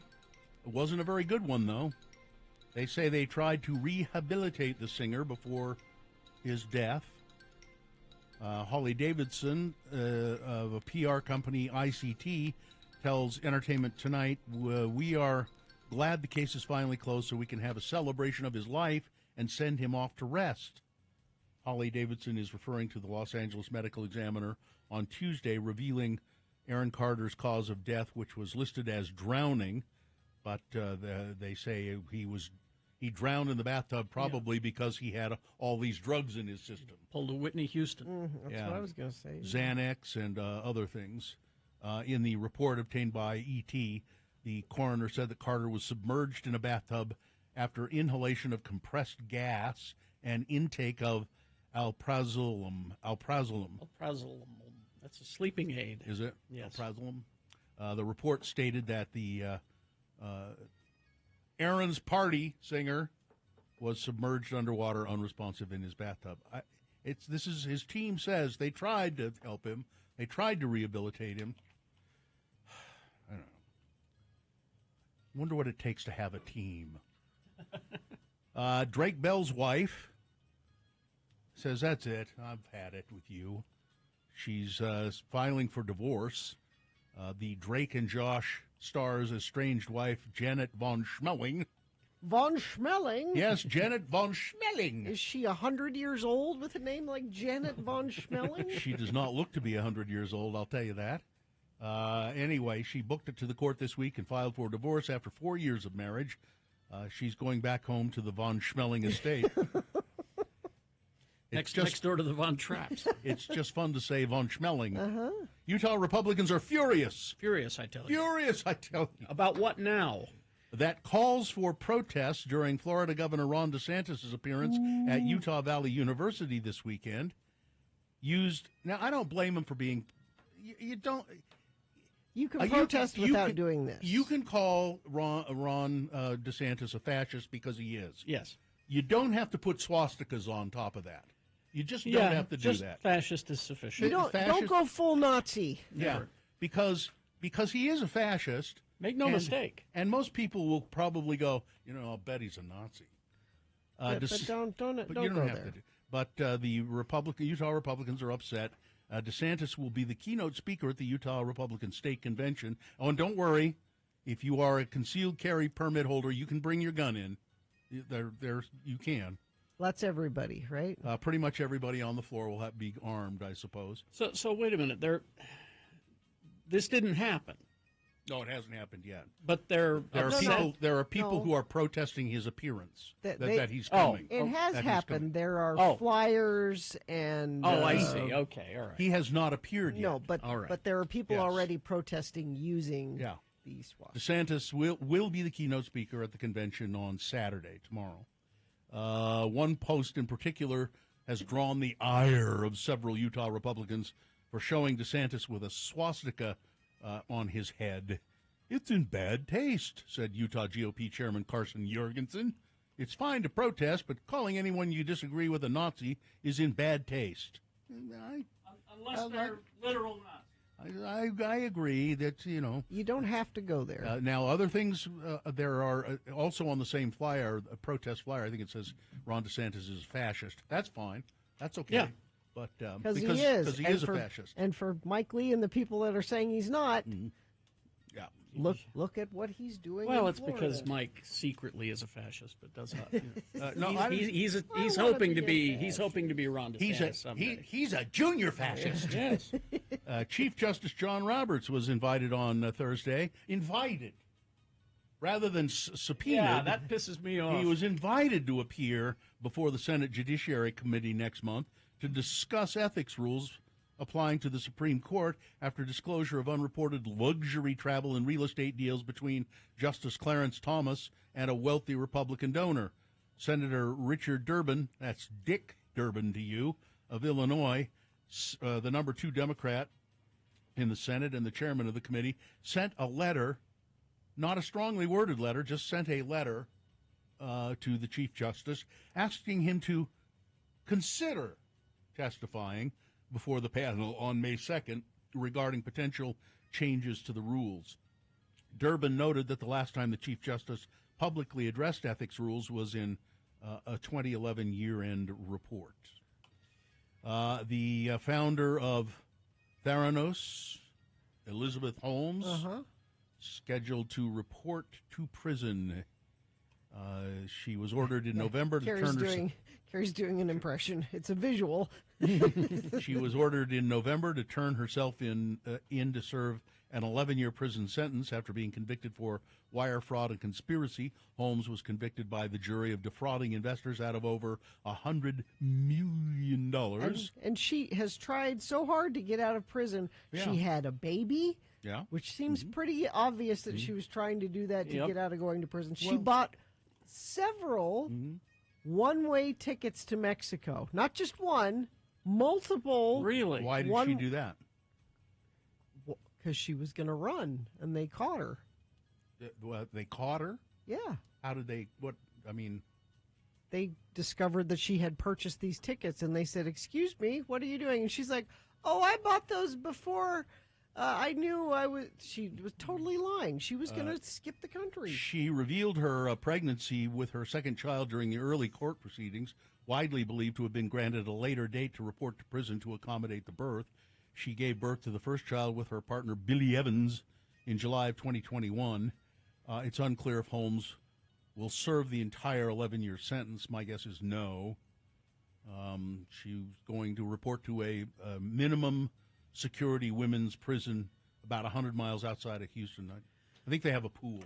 And what she has been caught for is apparently pretty standard practice in Silicon Valley. Sure. Saying, we've got this thing that can do a thing, give us money. Yeah. And they don't have that thing. I mean, they hope they They will. hope someday. They left that part out. Maybe your money can help us discover the thing that we... And what's better than a regular-sized box of chocolate? A bigger box? One weighing over 5,000 pounds. What? That's exactly what Russell Stover Candies created this week. The iconic confectionery company is celebrating its 100th year and doing so with a new world record for the largest box of chocolates. You never know what you're going to get in a box of chocolates that big. Russell Stover's massive chocolate box, a replica of the classic Stover assorted gift box, measures 30 feet and 4.5 inches wide by 15 feet 5 inches tall, and was conceptualized by a Kansas City-based design firm. The Guinness Book of World Records for the largest box of chocolate, though, is based on the total weight of the chocolates inside. So a team of Russell Stover employees weighed and loaded over 5,000 pounds of large novelty chocolates. These chocolates, oh, I see what, it's not filled with regular-sized. Oh, they're big? They're big. Each chocolate weighs 11 to 38 pounds each. 38 pounds? Into the box to surpass the weight of the then current title holder. This sounds like a waste of chocolate is what it sounds. Well, why is it a waste? Somebody will eat it. And it's an awful lot of just average chocolate. That's the thing. I mean, it's not even really that's good. That's the record. It's the most That's the problem. average. It's average chocolate. not great It's chocolate. not inedible. It's just It's okay. It's okay. It's like I was talking to somebody who worked for the Hershey company at my remote, and I said, Hershey chocolate bars, not gourmet chocolate. No, but a Hershey's milk chocolate bar. It'll do. You know what you're going to get, and it tastes okay. She said, I agree entirely. Somebody ruined Hershey's chocolate for me. Why? When they told me they use slightly sour milk to make it. Really? Now that's all I taste when I... Oh. Like that's part of their recipe. I don't think that's uncommon in other chocolates. But I can't untaste it. Now it's all I taste. You have to unlearn what you have learned. Yes. Maybe all chocolate has some amount of sour milk. I mean, if I'm going to spend that much money, I'm going to get some good chocolate. I don't need a lot of average chocolate. Well, if I'm going to spend some good money, I'll get good chocolate. If I'm going to spend average money, I'll get a Hershey's. You know. All right, that's it. Let's see, weather. So there is a chance of rain/snow depending on where you are today. We'll have a high of 50. That means that down here it'll mostly be rain, but we heard from a friend of the program up at Snowbird saying, yay, more snow up at Snowbird. 90% chance of all that happening today. And overnight tonight into tomorrow, could even see some thunderstorms with this storm. Then over the weekend, 54 on Saturday for a high, 63 on Sunday, so we warm up. And then another chance of showers, looks like Sunday night into Monday, and things cool off a bit. Traffic, we have a crash eastbound I-80 at 7th East in Salt Lake. That's exit 125, affecting the left lane of traffic. Looks like that's about it. UDOT's not reporting anything else, and you are not reporting anything either, but you certainly can via text at 33986. Toyota has 20 vehicles with available all-wheel drive and four-wheel drive. Visit your Utah Toyota dealer today. Toyota, let's go places. Here's boner candidate number 3. Is anyone surprised by this? A member of the Republican leadership of the Tennessee House of Representatives was recently found guilty of sexually harassing at least one legislative intern, likely 2, by an ethics subcommittee acting in secret. Republican Representative Scotty Campbell. Oh, Scotty. Scotty was a member who voted to expel the Tennessee 3, you know, those 2 black and 1 white legislators, Democrats, because they were being, I hate to use the word, but they were being uppity. He resigned about 6 hours after being confronted about the allegations. Representative Campbell, who served as vice chair of the House Republican Caucus, who recently voted to expel 3 Democrats who had engaged in a gun violence protest on the House floor, had suffered no consequences as a result of his actions. Yeah. Despite accusations of sometimes extremely vulgar comments and other inappropriate advances, Republicans did not remove the 39-year-old East Tennessee lawmaker from his leadership position, nor his committee assignments. Still, just hours after being asked about the allegation by a Scripps News Nashville reporter, Campbell did, in fact, give up his seat in the Tennessee General Assembly. But taxpayers are paying for his actions. Potentially thousands of dollars have been spent to protect one victim, relocating her, one of his victims, relocating her from the downtown apartment building where she and Campbell both had apartments, shipping her furniture back home to another part of the state, and placing her in a downtown hotel for the remainder of her internship. Legislative officials refused to say how much they've paid out, saying that information is confidential. Confronted about the allegations Thursday as he headed to Capitol Hill, Campbell referenced a second intern who was also involved in the investigation. The individual's complaint wasn't previously known to the media, it appeared. I had consensual adult conversations with 2 adults off property, he insisted. Well, they didn't care for them. Apparently. I think you said they were consensual, but doesn't sound like it. If I choose to talk to any intern in the future, it will be recorded. You're not going to be allowed to talk to him. Yeah, he's left his position. Boner candidate number 3. Is anybody surprised by this? No. Let's review the first 2 and vote. Boner candidate number 1. When you gotta go, you gotta go. The Boston Marathon runner caught pooping in a stranger's yard. Boner candidate number 2. Well, he believes you should just kind of stick to what you know. It's a man in Chicago arrested for robbing the same retail store 11 times. And boner candidate number 3, is anybody surprised by this? All right, here you go. You've got to decide of these 3 candidates, which one is the worst? Which one deserves to be boner of the day for today, April 21, 2023? 1, 2, or 3. Remember your candidate number, the one that you think should win. Put that single digit in the message of a text, and then text that to 33986. Pretty easy way to vote. Computer counts it for us. Or you can call Katie in the producer's booth. She will happily take your live voice vote at 877-602-9696. Or you can go online, x96.com. Look for the box. It says Boner of the Day, April 21, 2023. Vote there. If you don't see that box, refresh your browser. It'll appear. Click and vote. But you've only got 4 minutes to do it. We'll award Boner of the Day after these messages. Don't forget at 8 o'clock, another keyword, the $1,000 a day giveaway, and have another drink with Jimmy coming up. Stand by. Listen to Radio from Hell at Home when you first wake up. Just tell your smart speaker to play X96. Indie supergroup Boy Genius featuring Phoebe Bridgers, Lucy Dacus, and Julian Baker are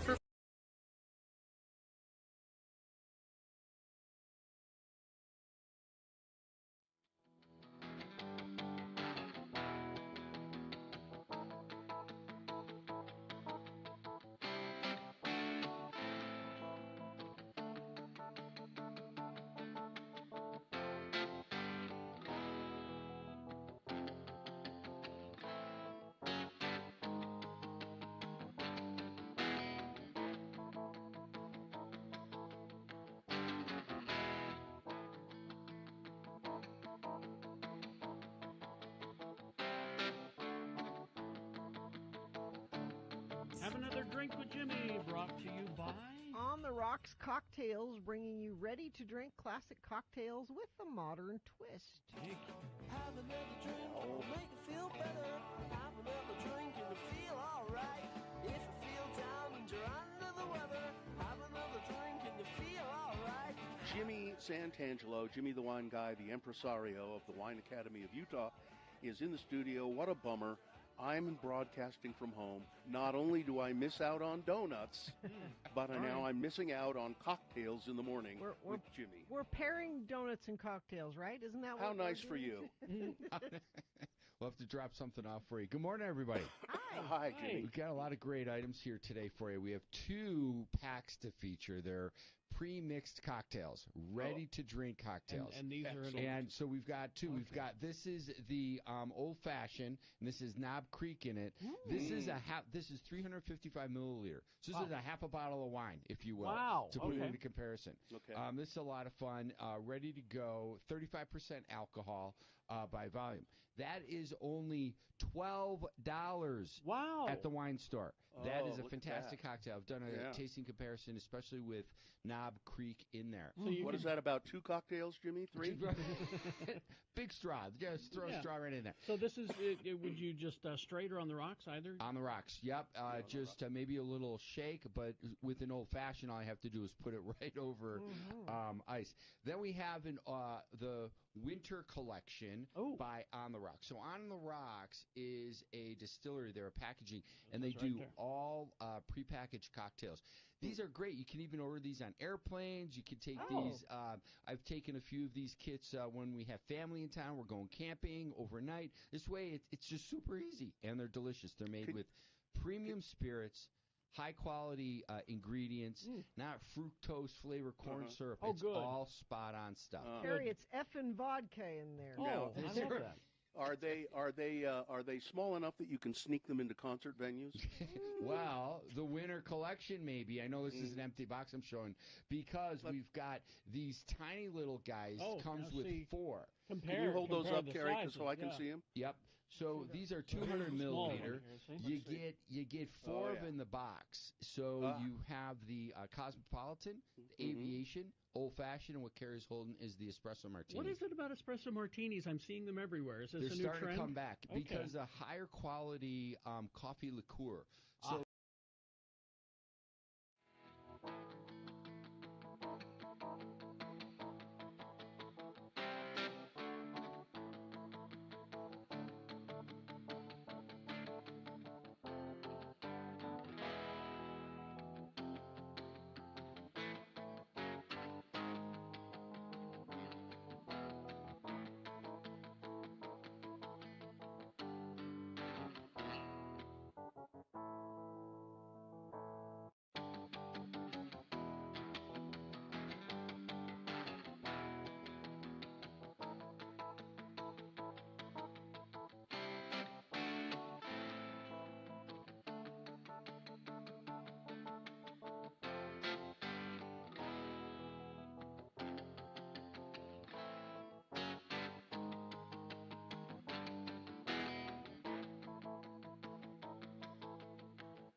It's time to award Boner of the Day. And it's brought to you in part by Tacos, but not really tacos, it's tostadas. And IKEA Draper has fresh ideas, products, and solutions for your home inside and out. The IKEA Spring Sale is on now through May 29th with hundreds of limited-time deals to save big on home essentials. Visit the IKEA store, shop online at IKEA.com, or download the free IKEA shopping app for the latest in beautiful design at an affordable price. Brought to you by IKEA Draper. And coming up, we will be giving away a $100 IKEA gift card when we play Beat Gina. Oh, that's coming up in about a half hour. Listen, you can drop a deuce in somebody's front yard during a marathon race, the Boston Marathon, and still come in a distant second. The Boner candidate number 3, the Tennessee state legislator, who was one of the people responsible for throwing those uppity gun protesters out of the Tennessee legislature. Listen, he may have said, at least he didn't, upset the decorum. Yeah. This guy, this Republican legislator, turns out is having inappropriate relationships with interns. Yeah. Don't worry, Jay. Don't worry. And wins handily, 130 votes. There you go. That's your Boner of the Day for today, April 21, 2023. Now qualified to be Boner of the Week. Boner of the Week happening today when Dave the Flower Guy comes in at about 9:50. He'll just tell us who Boner of the Week is. We have in the studio with us now a new intern, and we haven't had a new intern for quite a long time. We had the same Cameron Diaz and Dawson for quite a while. Mm-hmm. Cameron Diaz got another job, and so we went on the hunt. And I know Katie had a hard time. We had a lot of qualified candidates, and she was... Jay, I want to just know, why are you here? Get a little closer to the microphone. I just think it's really fun. I took a radio class in college, and we used like similar programs and stuff. And so I really liked the editing part, so I was like, cool. And also we had like a tiny radio show, which I was on. Which college? Salt Lake Community College. Okay. Yeah. A tiny radio show. It's just a tiny one. What was the radio show? It was, what's it called? The tiny radio. I forgot exactly what it was called, but it was like the school's radio, and it was on a website, so a streaming show. Yeah, so you could only like hear it if you go on that exact website. And you played music and messed around. So where are you originally from, Jay? I'm from Murray. Grew up there, and yeah. Have you ever been any place other than Utah? Yeah, I've been to like Vegas and LA. I also went to Houston, Texas once. Why? I had a friend who lived there, but she now lives in California, and I haven't seen her in a long time. So don't go back to Houston. So what is it that you want out of life, Jay? I mean, probably the general, just to be happy and to make other people happy, and that's the best thing you can aspire to. That's very nice. Do you live by yourself, or do you? No, right now I live with my partner, Red. Okay, really Jay cool. and Red. I like that's good. It sounds like a crime team. Actually. As we also rob banks. Radio and rob banks. Yes. How familiar were you with the Radio from Hell show before you came here? Not like incredibly familiar, but I definitely like knew most of the bits, and I listened to it on my way to school anytime my mom would drop me off, but my school drive was like really short. Yeah. So it worked out because I was getting to school around 7:45, so I would be able to hear the review and then who won. I see. So that was nice. And yeah, my mom has listened to it since she was a high schooler. So way to go, Mom. Yeah. Second generation radio. And it's what all of that tells me is say that your drive to school was very short. You could have walked, Jay. Oh, totally. Yeah, it was cold in the morning, and I actually have a lot of knee problems. Knee problems? Yeah. Oh, I'm sorry to hear that. I know what that's like. Yeah, it sucks. That's why a career in radio will work.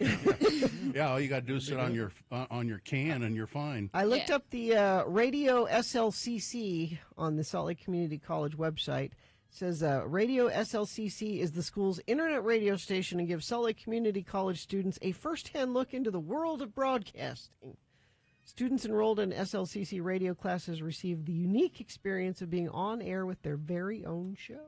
Did you make that hat yourself? Yeah, I crocheted it. Nicely done. So what's your favorite color? Coincidentally, either red or purple. So. Because her partner is red. And her hair is red. Yeah. Or you could change your name to Purple. That's true. It'd be red and purple. That'd be fun. What's your favorite food? You have a favorite food? So it was definitely fettuccine Alfredo. I love it so much, but I have a lot of stomach issues. So. It can be knee problems and stomach issues. Yeah, my body Radio hurts. might be right for you. You're quite young, and yet you're falling apart. I don't know. Yeah, no, really. Just, and now, have you or will you brag to people that you know that you work at the Radio from Hell show? Definitely. I've mentioned it a few times, and I'm like, hey, so have you heard of this show? Yeah. They go, nope, never heard of it. Or they said, what's radio? Yeah. So feel free to brag about it, but what's that phrase, Carrie? If somebody says, I've never heard of that, you look at them and say, what was it? Well, you ask them where they work. Yeah. And they'll say, Kmart or whatever. Oh, I never shop there. Never. Yeah, I don't know that joke. Well, I never shop it there. Yeah. Well, I hope you enjoy yourself here. Do you have another job, by the way? Yeah. I work at the Beans and Brews. I forgot where it is, so I don't know why I phrased it like that. Wait a minute. You work at a Beans and Brews that you don't know where it is. Well, I know How where do you it get is. It's by Taylorsville High School. Okay. Okay. You can drive straight to it. You don't have to know the exact address. I don't know where it is. I just point my car and I go there. Pretty much. Yeah, all right. Well, Jay, I hope you have a good time here. If you have any complaints, keep them to yourself. Yes. Okay? Sounds good. All right. Thank Perfect. you. Thanks, Thank Jay. you. Traffic, Gina, please. We've got congestion westbound I-80 at Immigration Canyon. This is due to intermittent closures and delays due to quarry operations. Uh-oh. That's also affecting Foothill and Parley's. I have a query about the quarry. Yeah, I don't know what the quarry operations are. Oh, it's my query. Query yourself. Parley's Canyon also having those same issues. So no accidents to report, but quarry issues. Maybe boulders have rolled into the... I don't know. Let me know if you know more than I do. 33986. Have we ever had any interns that are jerks? Because Oh, yeah. that Jay person right there that we were just talking to, Yes. just about as nice as we've had could be. we've had jerky interns. Have we? Oh, yes. Remember Muffin Brad? Well, yeah, he was brash, and I don't think he was a mean guy. He was just... Well, yeah. you didn't say mean. You said jerk. Well, I guess he was kind of a jerk. He was a yeah. jerk. Yeah, he was. Yeah. All right. Yeah. KXRK Provo, we will take a break right after these messages. Your next keyword in the $1,000 a day giveaway. It's the last day for that contest. And then have another drink with Jimmy the Wine Guy, Jimmy Santangelo, coming up from the Wine Academy of Utah. Stand by. Typically Kahlua, which is delicious, but you now have from like St. George Distillery, they have a great coffee liqueur. You also have one called Black Coffee Liqueur. These are fine, high quality coffee liqueur. Do you guys want to try one of these? Well, you bet. Ow. So Bill, you're not here. I had to go and get my son's D&D dice because we have 4. So I'm gonna roll. I'm gonna roll a 4-sided die here to see which one. Which one are we getting? 4. So that's the espresso martini. All Is right. that good with you? Sure. Yeah. I'd get love to try it. I guess, Katie, I didn't roll for initiative. Should I roll for initiative? All right, I should have. She knows how it works. She Yeah. Now, what goes into an espresso martini? So this is also vodka base. You have then that coffee liqueur, and a lot of times you can use this.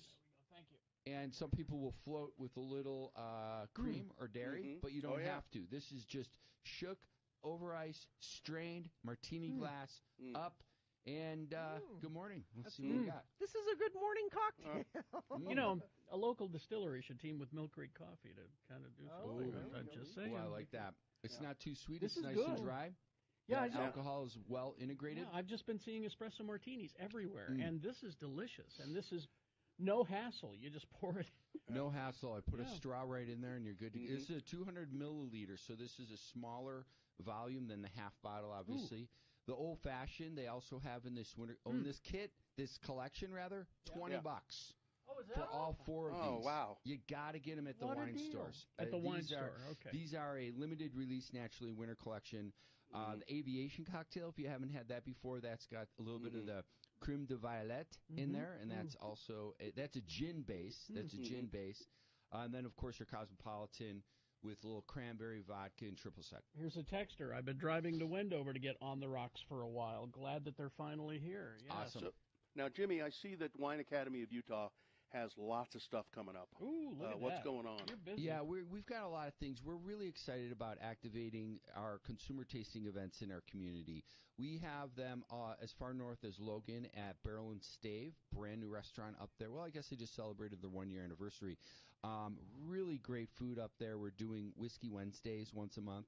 All the way down here, of course, at the Leonardo Museum, where we do a Chef and Som Flight and Bite.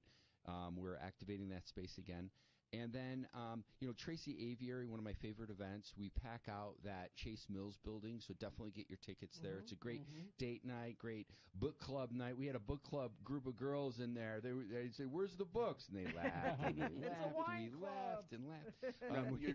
You're doing something at the Woodbine Food Hall, I see, too. Yeah, Three Cups has a new location. they do? Three Cups Coffee, yep. So they're in Murray Holiday. We do our wine classes there once a month. But now we're doing a popcorn, wine, and chocolate pairing at Woodbine Food Hall at their Three Cups locations once a month. Yeah, And it's a lot of Whiskey fun. Wednesdays, this is great stuff. Yeah. You can find out about all of that by just going to the wineacademyofutah.com. And it's just a great place to go for just general knowledge about spirits and wine as well. These On the Rocks cocktails are just great because, I tried for a while to be my own bartender, And I could figure it out It's and a I could do hassle, it, though. but it's Sure. a hassle. It's a hassle. That's the thing. You got friends It's a over. It's a weekend thing. During Yeah. the week, though, you just want your cocktail and you want it now. No, I mean, even with the weekends. Twist and go. Even with the weekends, I got a house full of people. I'm Yeah. trying to keep everybody happy. I don't have time to worry about the bitters and the No. orange slice and all of that stuff. No, it's true. And then You know? to make an aviation and to buy a whole bottle of creme de violette that you're Yes. never going to go through. You won't. So this is a great opportunity to try different styles that you might otherwise Oh, forego. yeah. This I've is just so started to great. try and streamline that kind of stuff, Gary. I just have a handle of a wild turkey. Only a hand. A handle of wild turkey, no glass, no ice, nothing. Just grab it by the handle and tip it up. Your parties are the finest in the land. That's just a very spare cocktail. But I like what you're saying, Jimmy, about how these are small bottles, and if you're just trying something out, you're not committing. This is a to great buying way the to big- do it. Yeah. Absolutely. You know? For $20, I can't emphasize it enough. High quality spirits. I have a gin question for you quickly. Sure. Aviation gin I've had Yeah. several times. It seems that no matter, like, what is it, 80 proof, I think.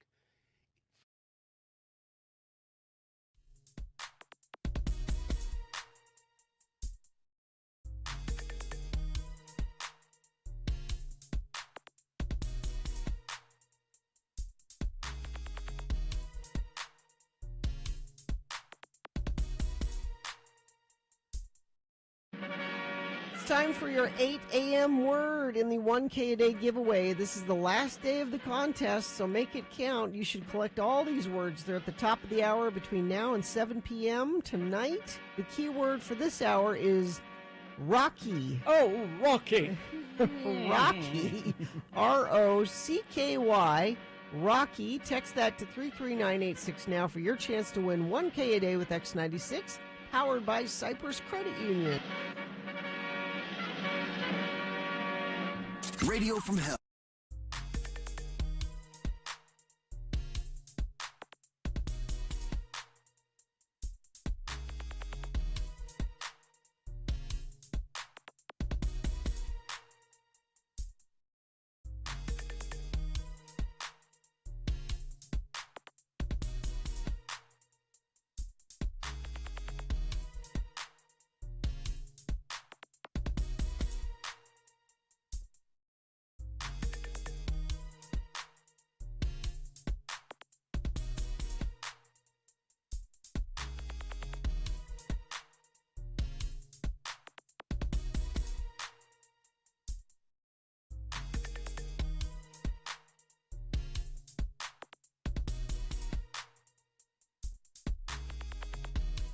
sponsored, Gina? By a couple folks. First of all, Rocky Mountain Mixers, your locally owned and operated mixers and more store offering Utah's widest selection of mixers in one location, located just east of Cottonwood Heights Liquor Store on Fort Union Boulevard or online at rockymixers.com. And I can't wait to taste. We have red, we have right, we have a delicious conundrum wine for you. Ooh. Have another drink, it'll make you feel better. Have another drink and you feel alright. If you feel down and you're under the weather, have another drink and you feel alright. We have red, we have white, so let's fight with Jimmy Santangelo. Jimmy the wine guy is here. He is the Impresario Internacional of the Wine Academy of Utah. You can go to wineacademyofutah.com. We start with the white wine. Good morning, Mr. Santangelo. Good morning. Good morning, everybody. We start with the white. Thanks for having me. Yeah, this is a white wine, red wine by Conundrum. So Conundrum, great story behind Conundrum in Value Assessment. We can talk about it. You may have seen this in the wine stores for years. This brand started in 1989, but who's behind this brand of Conundrum is Chuck Wagner, Wagner family fame of Caymus Cabernet Sauvignon, Mer Soleil wines, these kinds of wines, high premium wines. Well, throughout the 70s and in early 80s, the Wagners and John the winemaker, they would all sit down for lunch, and it was not uncommon to have a couple glasses of wine during lunch. They would have barrel samples, they would have samples from their buddies in the vineyards and other wineries, and they would combine. They would combine the wines, putting them together. A blend. A blend. See, at that time, California was not known. They were more of a single varietal, all Cabernet, all Chardonnay. And they were, even in the 70s and 80s, even being kind of poo-pooed by the French that California cannot make quality blended wines, like those famed areas of Bordeaux or what have you. So they were making these beautiful table wines blended. Before you know it, by 89, it's commercially available out on the streets. So this is a blend then? This is a blend. So the white, primarily every year, so the name Conundrum, everyone always asks, like, what's the percent? Well, that's the fun part. We generally put it down to, it changes, the percent of different varietals. Primarily it's Chardonnay, grape varietal, the white, and Sauvignon Blanc. So you get that weight of the Chardonnay, that creaminess of the Chardonnay, and then that zingy acidity of the Sauv Blanc. But then you have two other varietals that really give it this kind of spice box kind of a thing, where you have Muscat and then you have Viognier. So Viognier is a lot of peaches and cream, and Muscat's very floral, things of that nature. Each year, when Conundrum the White first came out, it was a little bit heavier, richer, and that was the style. That sounds like a Lord of the Rings character, Conundrum the White. Conundrum the White, heavy and rich. And then what you have here is this style now is more Sauv Blanc forward. You have more acidity, more minerality, very food-friendly wine. Really crisp. Really crisp. Yeah. $20, $20 for the white. If I was an operator, I would certainly have this on by the glass. Fresh. Super easy. Fresh tasting. Super easy one. Well, very good. That's the white. I liked it. Very aromatic. You got some nice fruity notes in there and good acidity on the palate. Great morning wine. Great morning wine. So what we that's what I'm learning. That's I had to write a song called Great Morning Wine. Great morning wine. Great morning wine. There you go. This next one's the Conundrum Red. $25 in the store, $24 and some change. That's an interesting aroma. Yeah, very ripe fruit in here. Now we're looking at Petite Syrah, Zinfandel. Got a lot of riper style. Alcohol a little higher, 14+%. Usually wines on average are 13.5. Yeah. So this is a little bit over.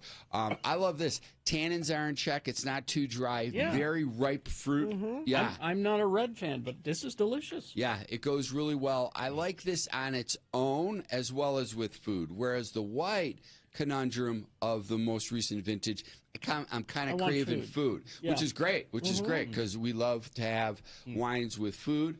Food and wine, that kind of a thing. And this is their celebratory. They've been doing this for 25 years. And it's really nice. It's a fun graphic of their labels. So this is a series. They're 2020 out of California, and it says right on the label, Charles Wagner, proprietor. There's also a blend. This is a blend. I like it. It's unusual, and I don't know. It has just not like any other red I've tasted. It's delicious. A lot of baked fruit, Yeah. blackberry. Yeah. Okay. Yeah, I'm fruit. definitely getting blackberry. Yeah. Yeah, you get some nice riper style black and red fruits in there. That's tasty. Yeah. I might have to take this bottle, guys. Sorry, I'm not going to leave it. I'm kidding. Well, but this is an affordable one. If you're Yeah. saying they're $25, that's Yeah, they are available widely at the state stores. Whether you're going to a party or having something at home, these will fare very nice. Yes. And again, if I was an operator still, I would have this as a by the glass pour easily. I'm telling you, this red's going in my Boda bag, baby. Boda bag. So this is a blend of Zinfandel, Petite Sirah, Grenache, and Cabernet Sauvignon. Those are very, those are varietals that love the heat. They can ripen really well. The dryness on here, I think more of a grape skin tannin, as well as maybe some older or second use oak barrels, not new, because that ripeness of the fruit is giving us that body and it kind of sweetness, not sugary sweetness, but ripeness of the fruit. You said with the white you'd want something to eat. What do you recommend with this one? I would crush a glass of that with some fish tacos. Yes. Yeah. So Perfect. something There, simple. there you go, Carrie. There's your day. There's later my today. day. There's your day. Some fish tacos. It'll cut right through. How about a box of Cheez-Its? Box of Cheez-Its. That's good. Your 55,000 pound chocolate that you're talking about earlier. We'd have to go with the red. We'd have to go with the red with that. Might need another bottle though. Wine Academy of Utah. What have you got coming up there? We've got a lot of events. Go to wineacademyofutah.com. We've got our event upcoming tasting calendar, as well as we have our certification classes. So if you want to become a sommelier, level 1 or level 2, Wine Academy of Utah can help you do that. Is level 2 the? That's the one. Yeah, the rubber hits the road. It's It's 8 weeks. We have an intro week and a review, so it's roughly 10 weeks, but 8 class sessions. You taste over 66 wines throughout. That's just class 1. No, I'm kidding. That's the whole thing. And you get a textbook, study guide, glassware, and homework, a syllabus. It's a lot of fun. It's wine school. So What are you doing over there? My wine homework. Leave me alone. And it's all mine. It's all mine. Oh, delicious. WineAcademyofUtah.com. And you can also engage Jimmy's services for special events. Oh, yeah, we do a lot of in-home events where you can go to our webpage and you can pick different themes, whether it's a splash of Spain, coast of California. And if we were doing the coast of California, I'd probably drop in some of this conundrum for you. And we provide everything. These are fun, entertaining, and educational events in the comfort of your own home. We've all had Jimmy do things at our house, and we're getting to the time of year when you can have if you have an outdoor patio space. Yeah, it's a nice place outside. to do that. Time for Jimmy to come over to my patio again, I think. Yes, sir. Excellent. Thanks, guys. Have a great weekend. Appreciate your time. Thank you, sir. WineAcademyofUtah.com. Jimmy Santangelo, thanks so much.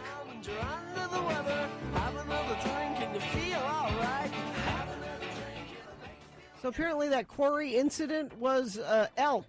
Elk in the quarry. Which you thought I thought we dealt with that. I think they came back. This is the second day in a row I've seen deer while going to work Home? in the morning. Yeah. So this could be affecting your traffic. Parley's Immigration Foothill area once again. It's warm. Elk, go back to the mountains. That's traffic. All right. Let's get to Beat Gina. Today, the trivia questions, because it's James McAvoy's birthday. My wife's got a crush on him. James McAvoy trivia. Okay. So we'll have that for you coming up. If you can beat Gina with this pop culture multi-choice trivia questions, you'll win what? Oh, well, it's the IKEA Draper, their big spring sale going on now through May 29th. They've got hundreds of limited time deals, and you can save big on home essentials at IKEA. They want you to get their free app, and they have a $100 gift card to give away. $100 gift card to IKEA for Beat Gina. Call when you want. Line up now. 877-602-9696 is the number to call to play Beat Gina. We'll also have some big boy news coming up as well. Win $1,000. It's Friday the 13th. It is? Yes, it is. I wondered why that noise kept happening. What noise? I don't hear a noise. That noise. Oh. So it's time to check out some superstitions and find out why people believe them. What the backstory of superstitions. All right. Okay. I have a list. It's a list, really. Well, it is a list? I mean, I Okay. don't know if you want to make it official or Well, not. I mean, if it's a If list, it's a list, you have to. we kind of have to. I know people love a good list. All right. It's Radio from Hell with another list, because people love a good list. X96. Superstitions and where they come from. Throwing salt over your shoulder. I know. It's the Last Supper. Well, so common superstition is that spilling salt brings bad luck. However, yes, if you pick up something that's spilled and throw it over your left shoulder, it reverses the curse. Now, why that? Why? Yeah, and why the left shoulder?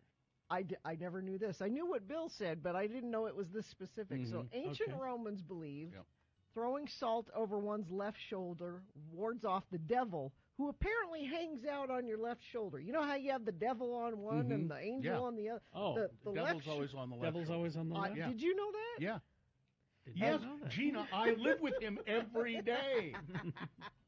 And apparently the throwing the salt Yeah. over your left shoulder hits the devil in the face and he can't see. If you look at the famous pictures of the Last Supper, the famous paintings, I think it's Da Vinci. Yeah. There's at one place on the table, someone has knocked over. Well, not just someone, Bill. Well, Judas. Yeah. Has knocked Oh. over a salt cellar. Yeah.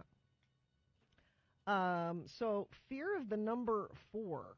I What? didn't know there was. I a didn't know fear. you were there afraid was- of them. I Well, didn't- just like the Western aversion to the number 13, in East Asian countries, China, Korea, Taiwan, and Japan, the number 4 is unlucky. Oh, those countries don't count. In China, the reason behind the superstition is the sound of the number sounds like the Chinese word for death. So that makes me want to know what that word is. It's 4. And in Korea and Japan, the word for number 4 and the word for death is the same Is word. the same. That's weird. Not weird. You'd think they'd change that.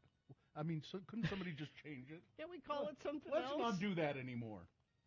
Rabbit, rabbit. Rabbit. Now that's something that Jeff Weiss used to do on his Twitter feed. The first of the month, he would put the words "rabbit, rabbit."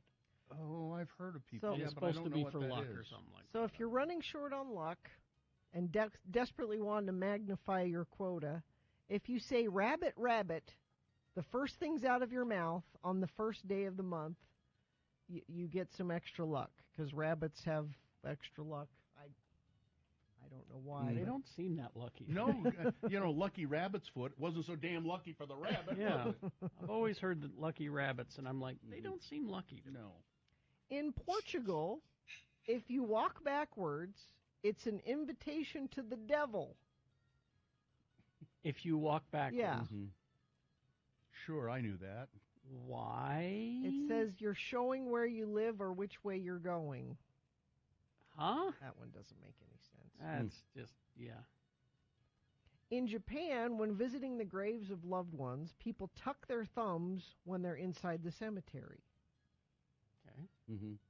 I guess the word thumb means parent figure in Japanese, and tucking your thumbs indicates protecting one's parents from death. Again, couldn't we change that? So I'm going to have my kids protect their thumbs from now on. From knocking on wood. Now that I thought was you did that so that there's elves or somebody that can't hear. The brownies. Yeah, the brownies. When you knock on the wood, they can't hear what you're talking about or something. Yeah. Because What if is you it? say something, That's what it is. They're then- brownies. Then they're listening, then and they'll go mess up whatever. Like if you like, oh, I really hope my team wins the game. Knock on wood. You don't want the brownies to go mess it up so they lose. Yeah. Russians believe that wishing someone a day before their actual birthday, happy birthday, brings bad luck. You can only wish happy birthday on the day. But Okay. this is in Russia, so. Damn right it's not. Oh, this is handy information. Lemon and chilies ward off evil.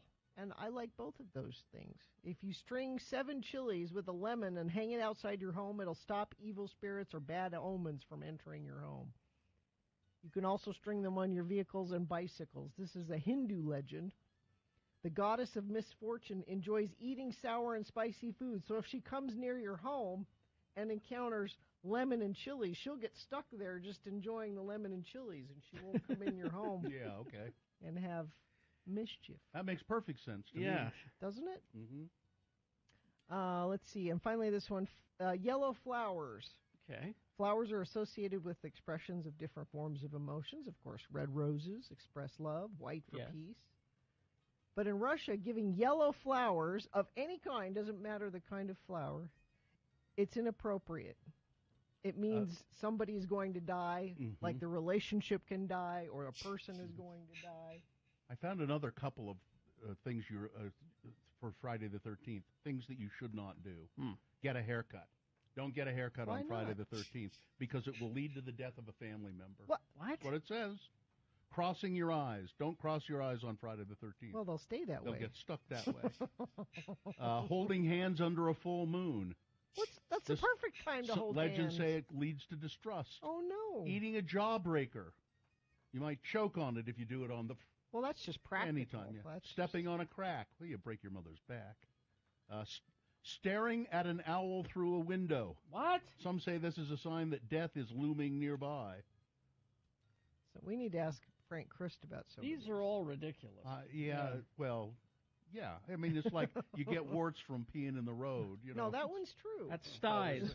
Oh, styes. That's right, styes. You get warts from kissing frogs. Frogs, That's yeah, where you yeah. get warts. And the way to get rid of warts, and I believe my mother actually did this one time. You cut a potato in half, and you rub the cut potato on the wart, and then you bury it. You bury it? Yeah. And Your mother did it'll that make. one? I think so. Because when you're I saying think- rub the potato on it, I think, well, maybe there's something about I the think potato she. that- I think it was. She did it kind of as a joke, but it is an old wives' tale that's how you get rid of warts. Amanda in the chat room is just flaunting and just daring things to happen. Right. I just cross my eyes and they're fine. Amanda. Be careful. Be careful. Black cats, of course, walking under a ladder. Don't open an umbrella indoors. Bad luck will rain down on you, it says. Which is great for Trump because, oh, no, wait, he can't close them. Yeah, he just leaves them He just outside. leaves them outside. Yeah. Yeah, you take care of that. Yeah, these are all really stupid. Yeah. But still, most buildings. But don't you do most tall buildings do not have a 13th floor. No, I don't do. But don't you do some of them kind of reflexively? No. Like knock on wood. You don't ever do that. No. Or throw No. salt over you. You never throw salt No. over your shoulder. No. It's a waste of good salt. No, I do not. I don't believe I have any superstitions or. I only knock on the tabletop when I've had something that has been served to me that is absolutely delicious, and I've got a mouthful of it, and I want to let the server know that I'm enjoying it. 'Cause That's I'll go, how you do I'll it. go, That's how I let them know. And that's they know that you have great etiquette. Mm-hmm. Yeah. Do you have any superstitions? I do those things. I knock on wood. And Really? I don't have any. I mean, Yeah, I do don't I think I think do. there are brownies hanging around? No, but you I still do it. them. Yeah. And you say things like, "Well, knock on wood." I do. I say that. Actually, I can see that because pretty much you haven't met a cliche you don't like. And I didn't know about the devil on my left shoulder. It's nice to know where he is now. If you'd asked me, I would have just pointed. I would have just said, Right "Look there. really closely. He's right." See him? See him right there? Yeah. Oh, the terrible things he's saying. Mm-hmm. Yes. We hope you'd enjoyed another list with Radio from Hell on X96.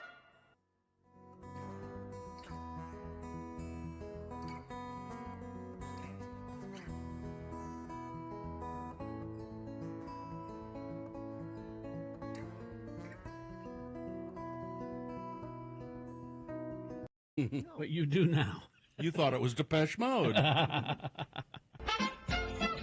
Live from Studio City in Hollywood, California. Wow. It's time for another, I know it's hard to believe, but yes, another episode of Beat Gina. I'm Johnny Ola, your announcer, introducing Chuck Norris brand Action Jeans.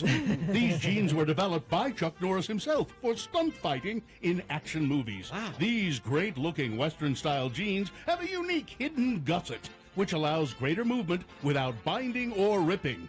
Chuck says, these action jeans won't bind your legs for those high kicks. Check the fit and the feel of these great-looking jeans. If you're not pleased, return them for a refund of purchase price or size adjustment. And if they wear out, rip, fray, or tear, return them for a new pair nice. at half the retail price. Order your Chuck Norris action jeans today from Century Martial Arts Supply Incorporated, Oklahoma City, Oklahoma. All jeans currently on back order. And now, he's the host with a hidden gusset that won't bind your legs. That's right. For stunt fighting. The one and the only. We call him Kerry the Hidden Gusset Jackson. Oh, thank you, Johnny. You're welcome. Thank you so much. The randomizer has picked a contestant. Gina, you'll be playing against Travis today. Hi, Travis. Hey, how you doing? All right, Travis. We're going to toss a coin to see who goes first. The winner of the toss does get an advantage in the game in that they go first. Heads or tails, Travis? I'll go heads. Coin toss app says heads, Gina Barberi. Oh, Travis, you're one step closer to winning this $100 IKEA gift card. Okay. Nice. Here we go. Travis's first question, James McAvoy trivia. He's an actor, you know. Yes.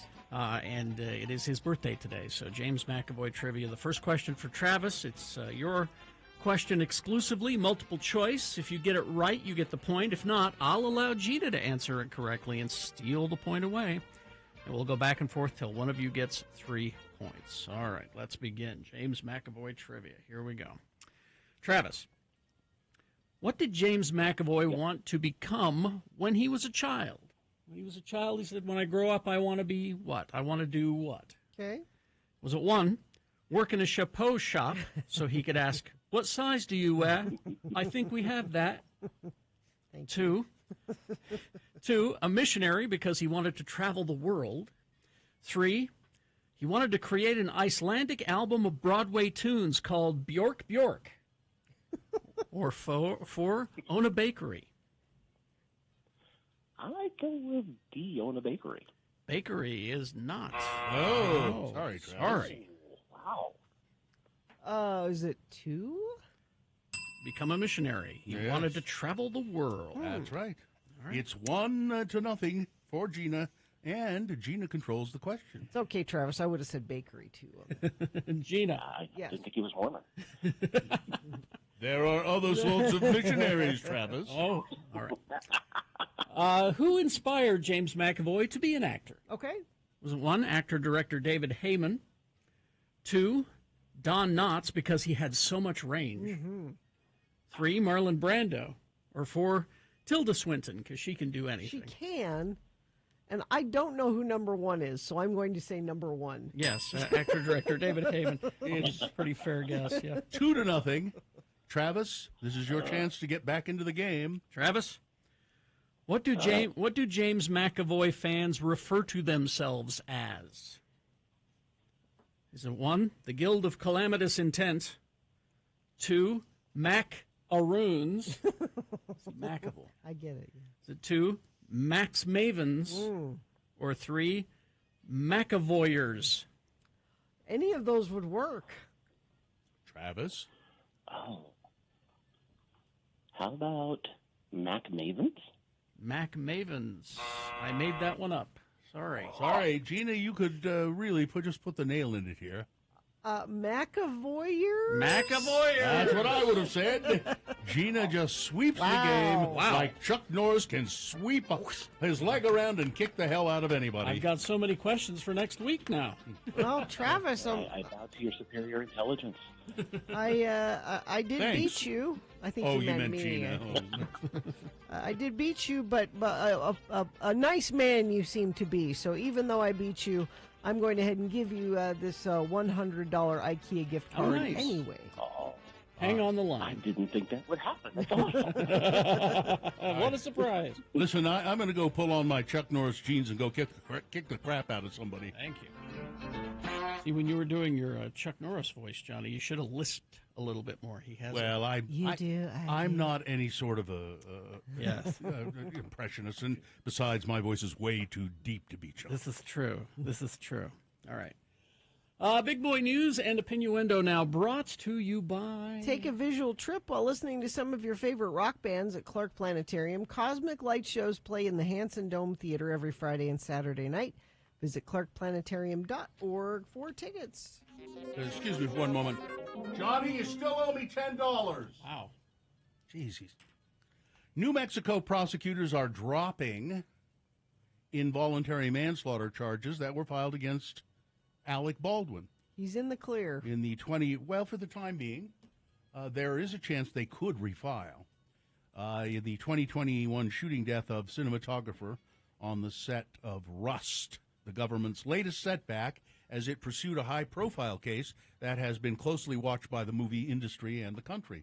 It was a dramatic reversal in the case against Mr. Baldwin, just months after prosecutors who originally handled the case had filed charges against him, including one that carried 5 years in prison. Since they downgraded that charge, which stemmed from a law that was not in effect at the time of the shooting, special prosecutor leading the case stepped down after her appointment was challenged on legal grounds.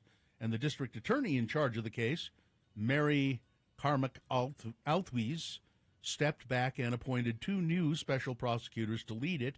The decision to drop the charges against Baldwin came after the new prosecutors reviewed new evidence, apparently, that showed that the gun he was practicing with had been modified before it was delivered to the set, according to an official close to the investigation who was granted anonymity to discuss the case. That undercut the prosecution's original argument that the gun could not have fired unless Mr. Baldwin had pulled the trigger. They're saying that the modification could have made it so it would fire without him pulling. And he always said, I did not pull a trigger there. I was aiming, but I didn't pull a trigger. New facts were revealed that demand further investigation, and so we're dropping the charges against Alec Baldwin. For whatever you think of Alec Baldwin, he's bombastic and he's whatever, and prone to anger issues, apparently. Yes. I never really doubted his version of the story, or the feeling that he was devastated by what had happened. Apparently, now, Gina, you may know this. I don't. It's not here, but I think I also heard that the family of Helena, they are not going to pursue charges against or a lawsuit against him. I'm not sure about that. I thought I heard that this morning. Maybe we'll check on that and see. Let's see.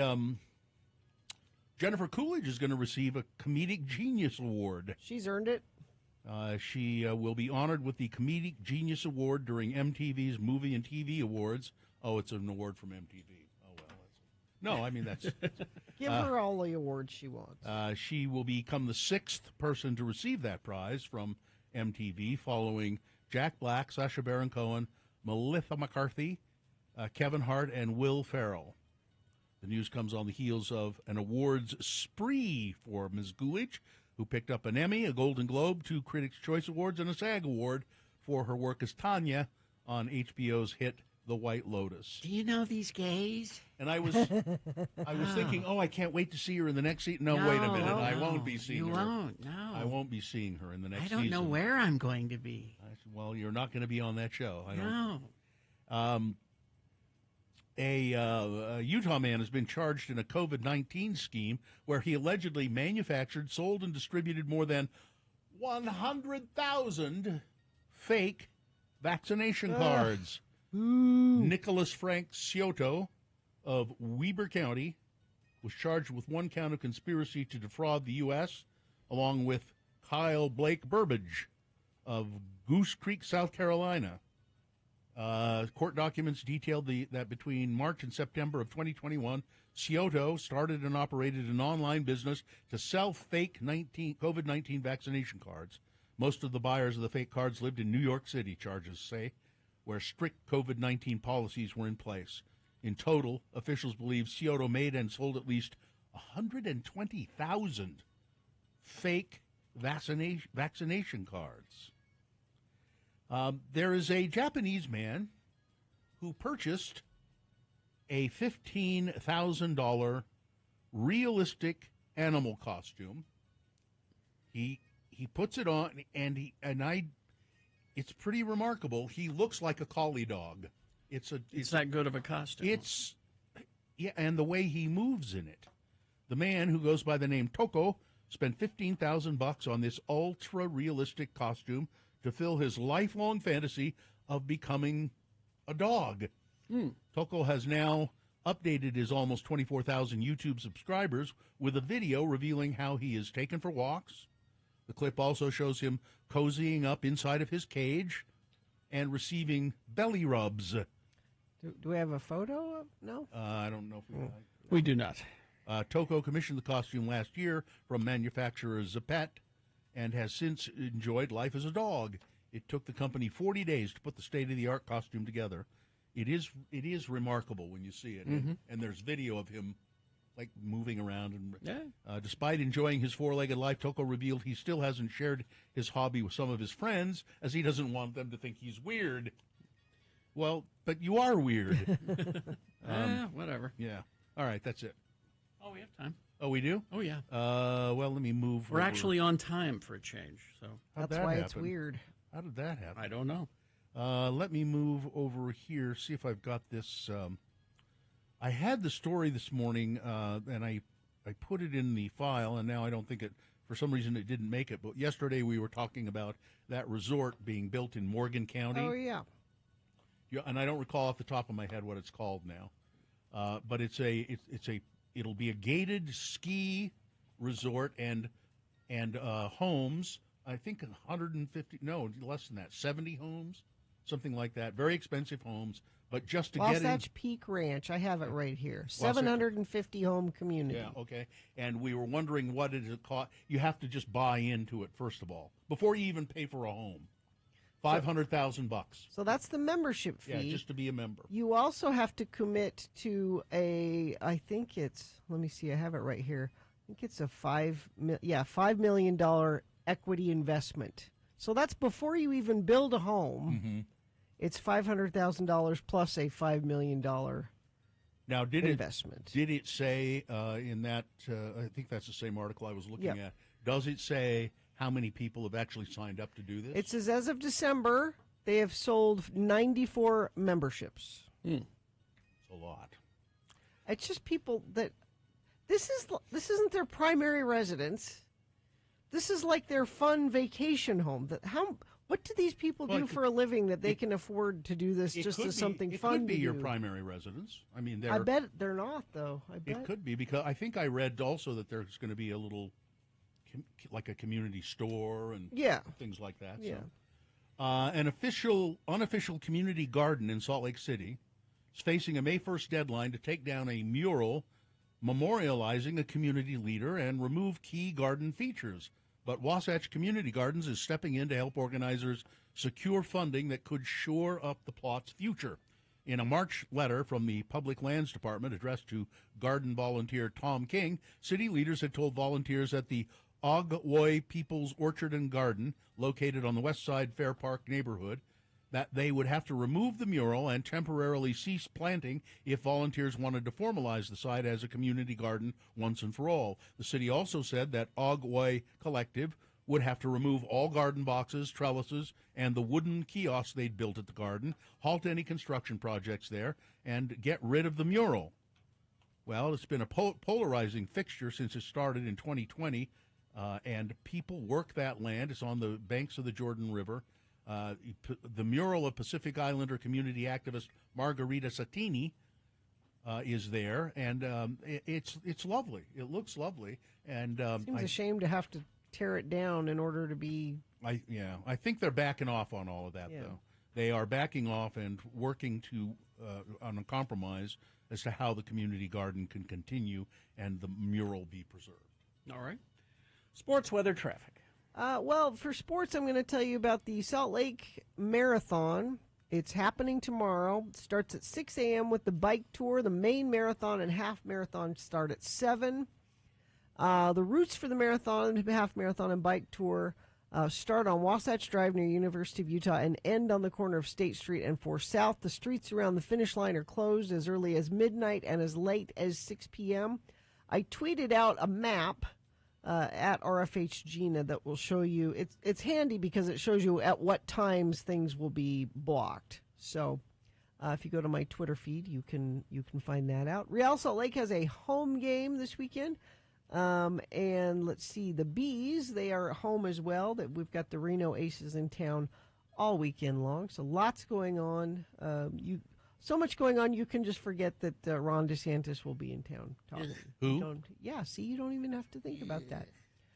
Weather. So today we've got about an 80% chance of showers.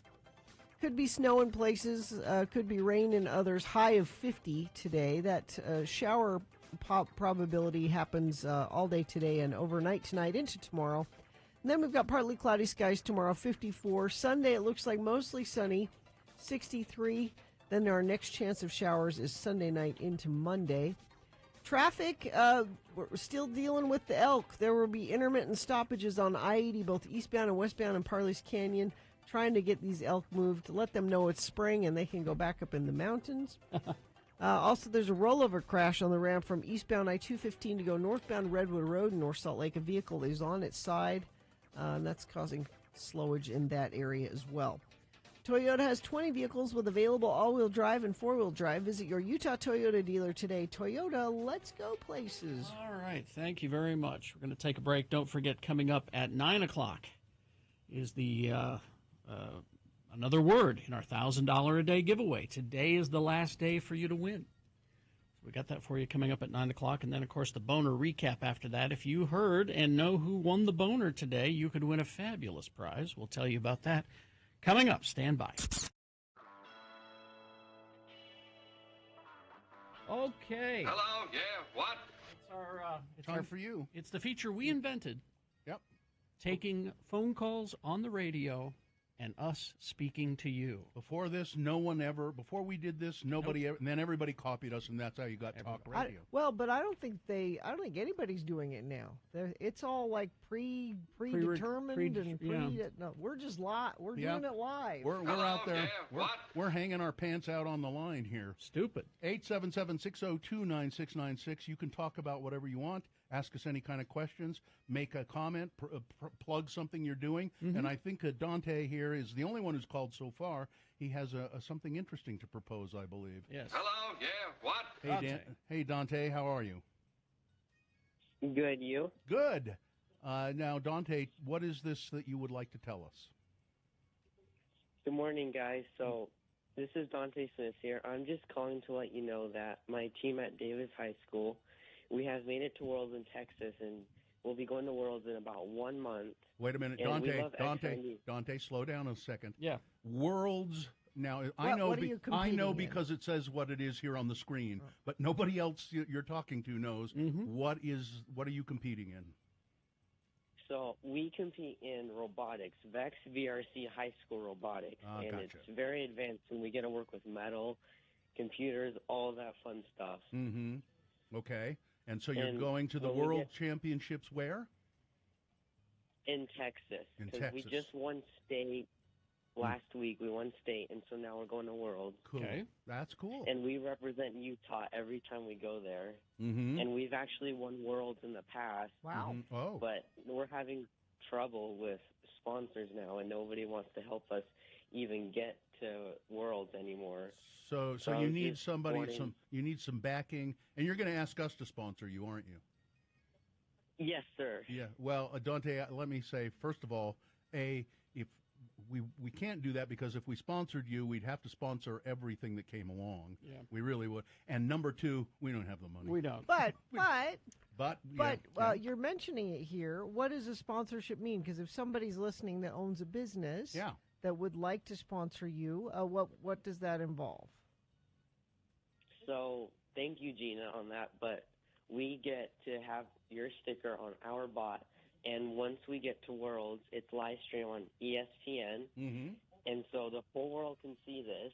Okay. And also, we're even allowed to have music played on our robot as we're competing, too. Okay. Well, how do people, if they want to sponsor you, how do they go about doing that quickly?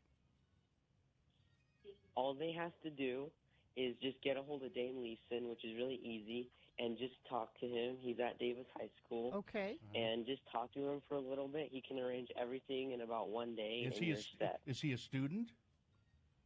He's our coach. Okay, so and teacher. What's his name again? Dane Leifson. Okay. Dane Leifson at Davis High School. Contact him, and I'm sure if you just call, if you're a business and you call Davis High School and ask for Dane Leifson, you'll get to the right guy. Okay. Good luck, Dante. Good luck. Let us know how it goes. You're late for school. Hurry. See you later. Yes, sir. Thank you. Yeah, All bye-bye. right. We'll see you. Good luck. Oh, Alejandro. All right. Let's go to Lauren. Hello, Lauren. Hello, yeah, what? Hello, thanks for letting me listen. Yeah, where are you calling from? I'm calling from West Jordan. All right, what's up?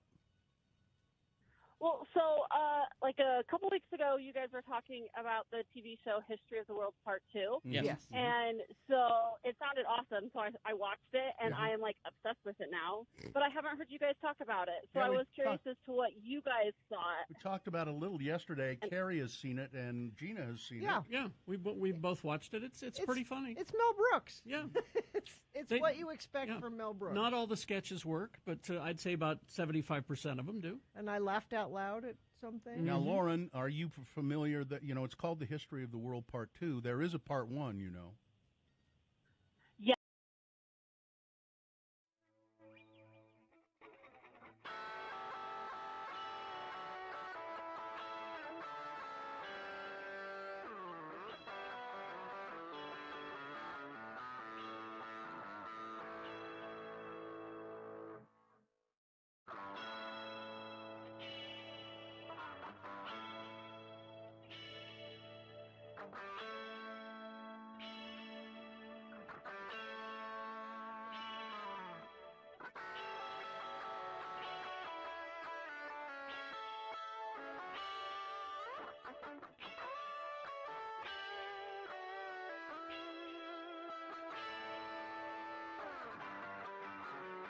Okay, well, let's see.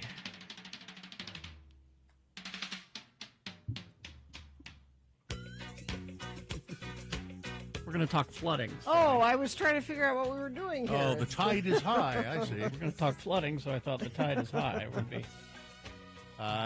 good choice. And we got the mayor on the line. Yes, she's right here. Salt Lake County Mayor Jenny Wilson. Mm-hmm. Good morning. Good morning. How are you? Well, we're fine. I'm fine anyway. And yourself? I'm doing great.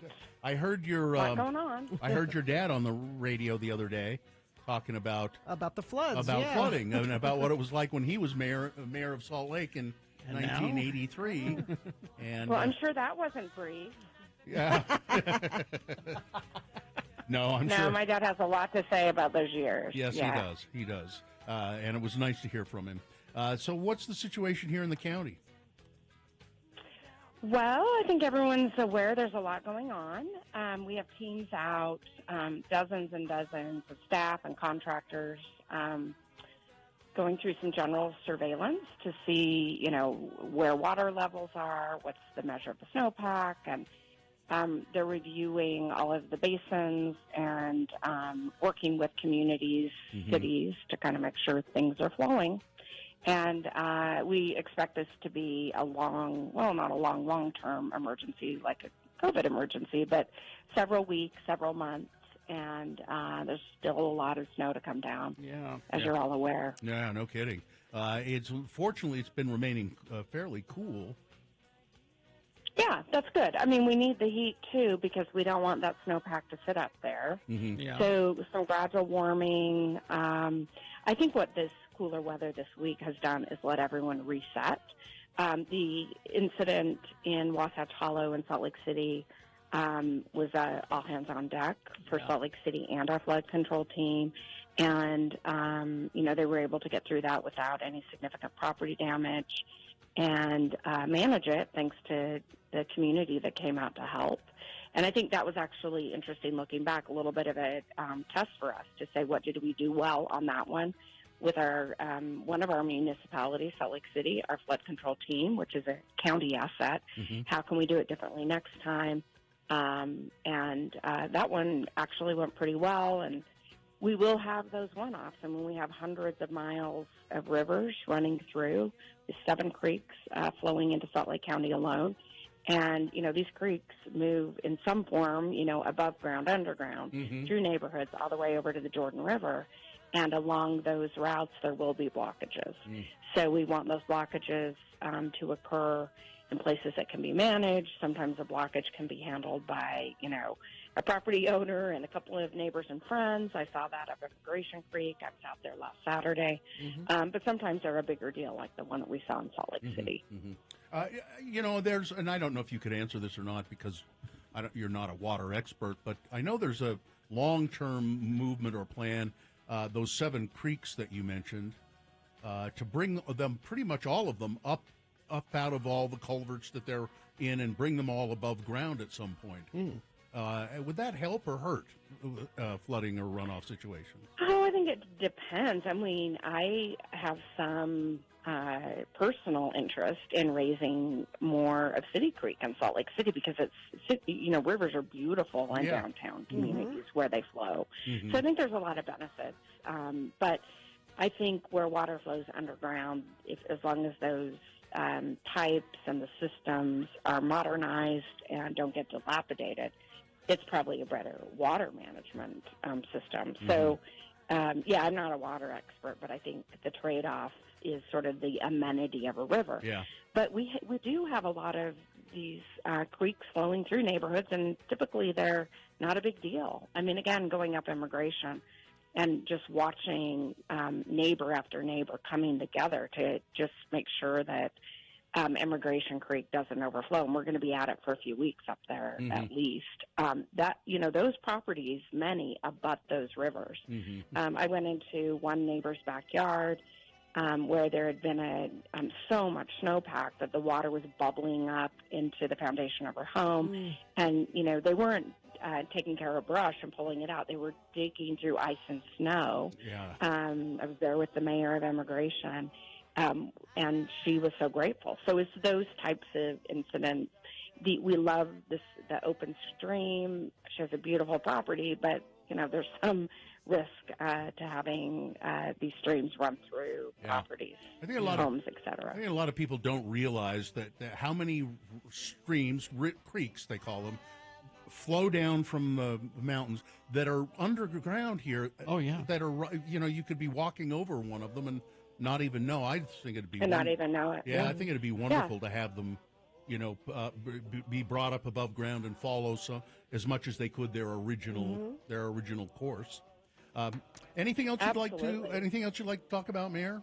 Other than flooding, what else is going on? Well, I just want to say this.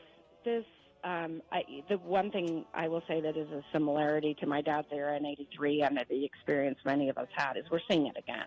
People are already helping each other put up sandbags to protect property. People turned out quickly, so I'm just incredibly grateful for everyone's attention to this. And then I just lastly want to emphasize safety. These creeks are flowing. Keep kids away. Keep your animals away. If you are out doing this, we would ask clearing brush. Just make sure you're being very, very cautious and careful. We don't want to see anybody, harmed. Mayor Jenny Wilson, thanks. Salt Lake County Mayor, thank you very much, and we'll talk to you again soon. Sounds great. Thanks so much. Have a good one. Thank you. That'd be cool to have all of those creeks. I mean, how can you, though? Because they're like on property. Like there's structures on top of where they would be. I mean, you just where feasible. Yeah. They've done that. Some of that with City Creek. They brought it up above ground. That park there on the corner of North Temple and State Street. And they brought it up above ground there, and really what flows through the gateway, or not the gateway, the City Creek Mall, that's City Creek. That's the actual creek. That's where the water's coming from? Yeah. And there's fish in it in the mall. Can you fish in the mall? I believe if you tried, they would put you in the prison, the secret prison they have over at Temple Square. The mall prison? Yes. No, Temple Square prison. Who did this originally? The Paragons. this the Paragons? I think I like it better. I mean, not to disparage Blondie in any way, but it is agrolite-y. Yeah. If that's a word I can create. See, people are getting a peek into farting around. What year was this? I do not know. Gina could look Let it me up. look. Paragon. This is something that we do every morning at about 6:06. It's called farting around. Here, let me 1967 is when this came. Let me give you a little. Was it a hit? An elegant way of wasting time. It's farting around with Radio from Hell on X96. I like that guy's voice. I'm not the kind of man who gives up just like that. No. It's lovely. He's got a really weird voice, and then he harmonizes beautifully. A little fiddle. Huh. That's really nice. This is why I need to get my turntable fixed. This I can hear this on a turntable. Yeah, I got a bunch of this stuff on vinyl. It says it was popular in Jamaica as well as the UK, but it didn't do much. chart. Didn't chart. And then Blondie came along and made it her own.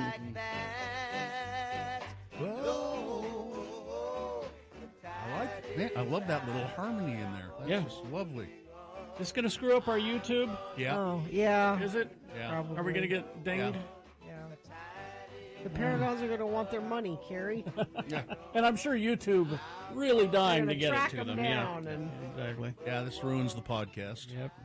Well, the podcast sometimes gets caught.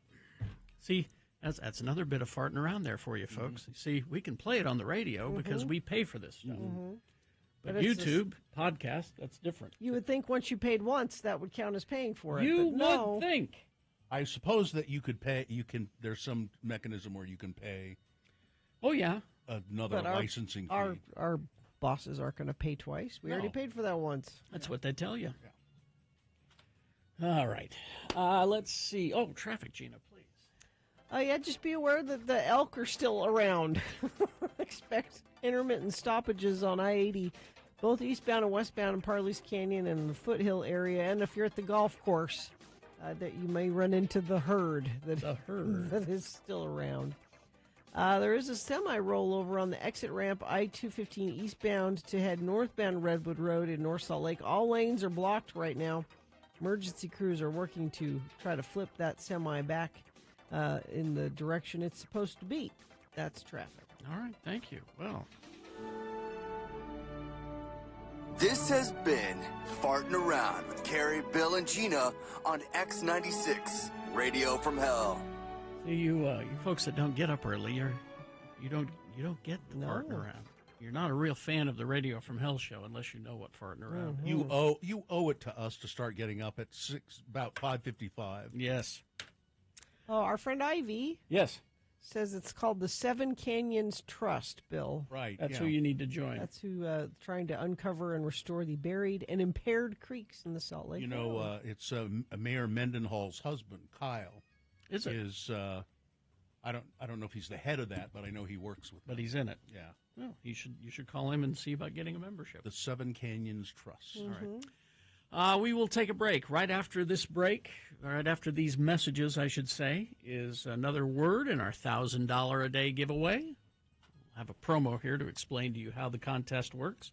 Of course, it's the last day, so if you haven't figured it out by now, well, I mean, you could play today. But Sure every you time can. you enter, that's like another entry in the box. You know, for you a chance to win $1,000 that we're giving away today.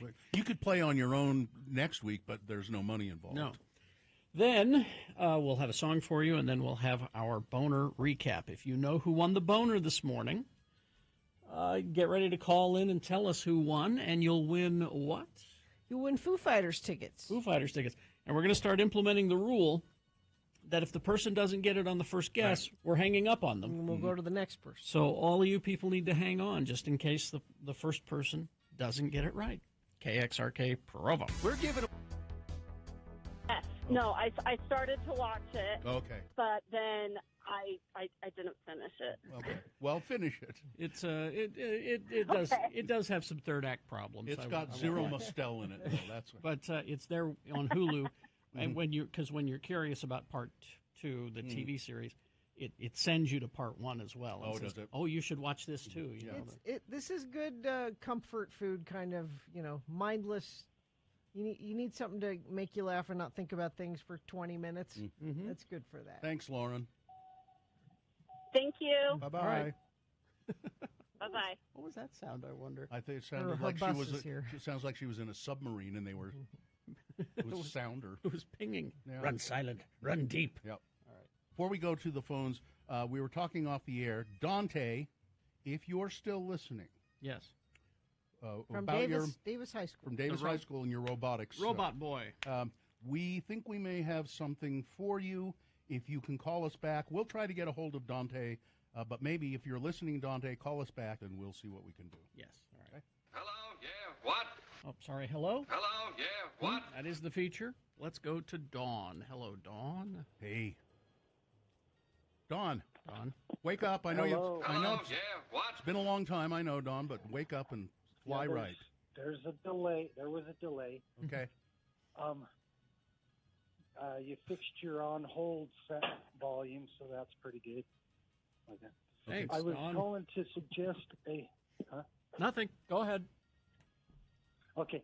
So I was calling to suggest an expo. Let's do, what would your band name be? Expo.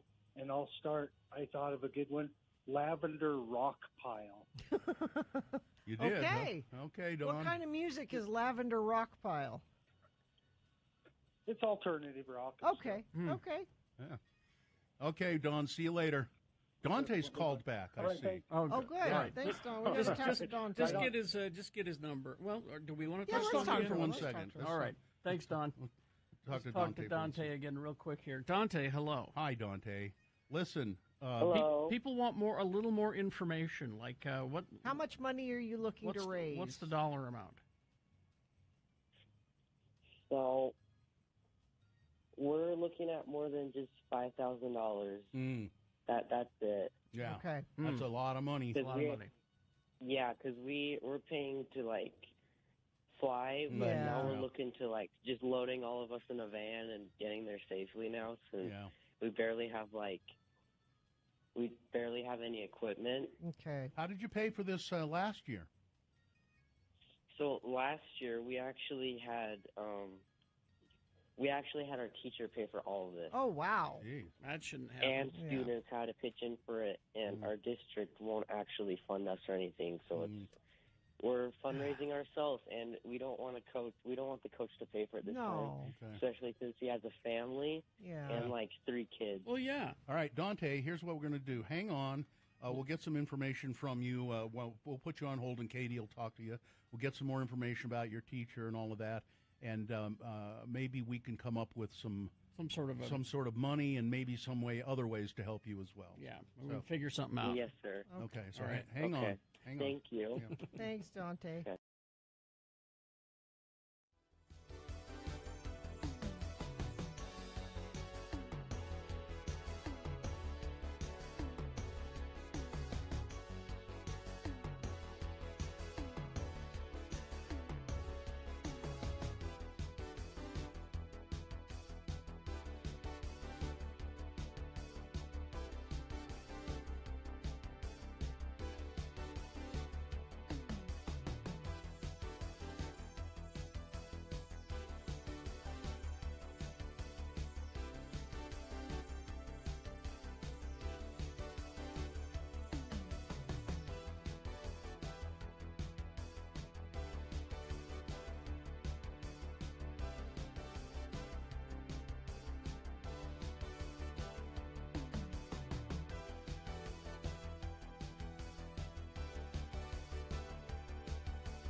Yes, it's the last day of the 1K a day giveaway, so collect as many of these keywords as you can between now and 7 p.m.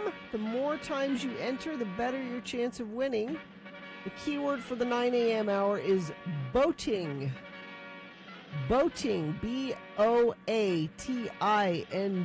boating. Text that to 33986 now for your chance to win 1K a day with X96, powered by Cyprus Credit Union.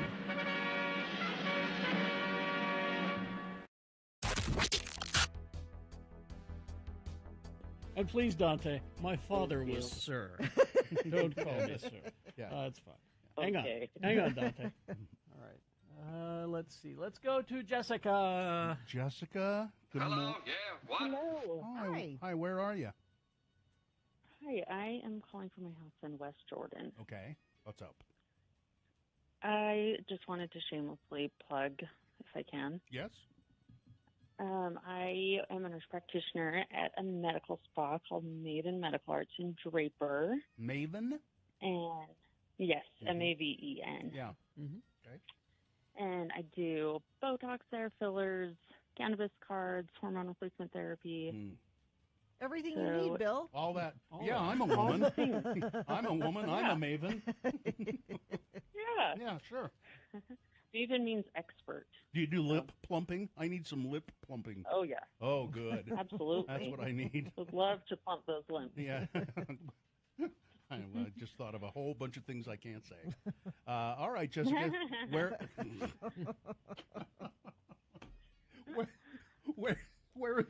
where is Maven located, Jessica? It's in Draper, and our Okay. website's mavenmedicalarts.com. Okay, all right. Thank you, All right. Jessica. Have a lovely day. Thanks. Get to plumping. You too. Get Bye. to plumping. I will. I'll All get right. on it. All right, get on it.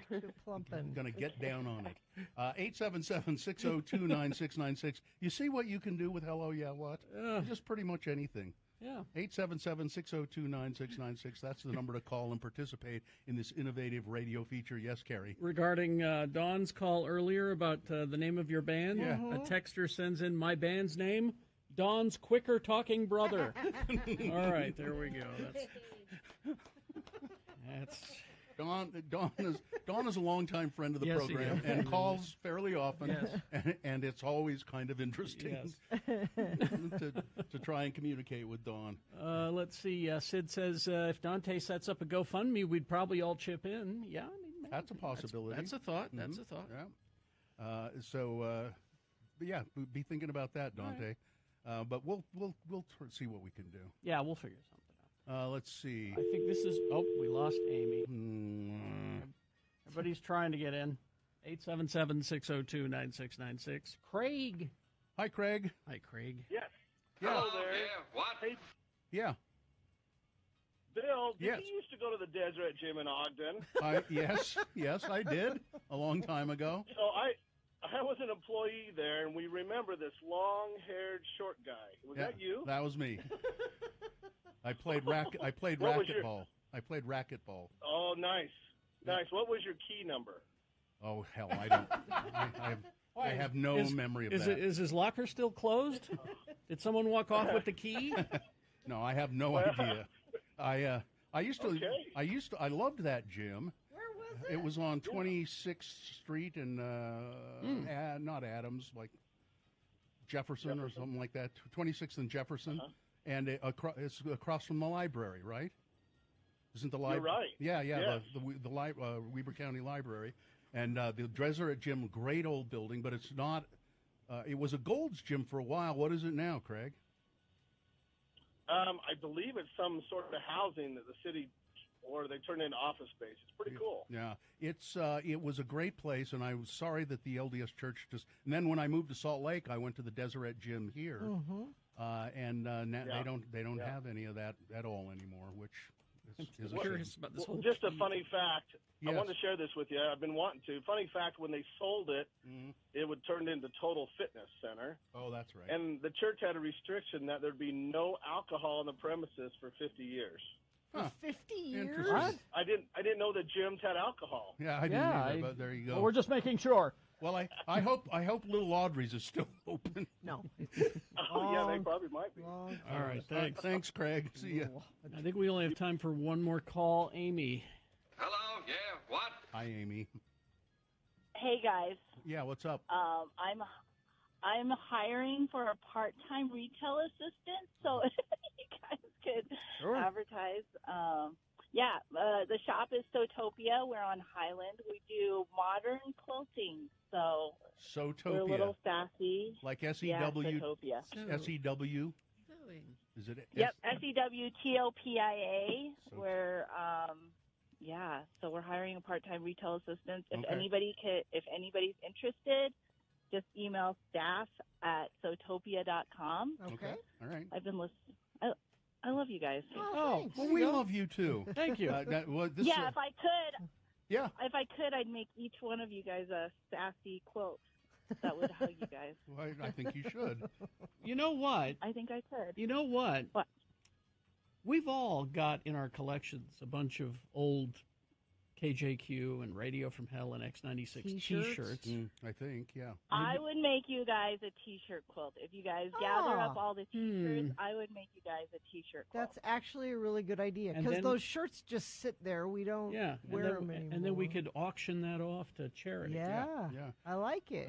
So, Amy, you're hiring, and it pays $100 an hour, right? No, I don't even pay myself $100 an hour. I Well, wish. Well, let's put you on hold, and we'll have Katie get your number, and then we'll talk about getting that T-shirt stuff together for a quilt. Yeah. All right. Yeah. Okay, hang All right, on. Haley, hang on. Here we go. See, Hello, yeah, what? we're making magic here on Hello $50 Yeah What. $50 an hour. No, No. no. 25. No. No.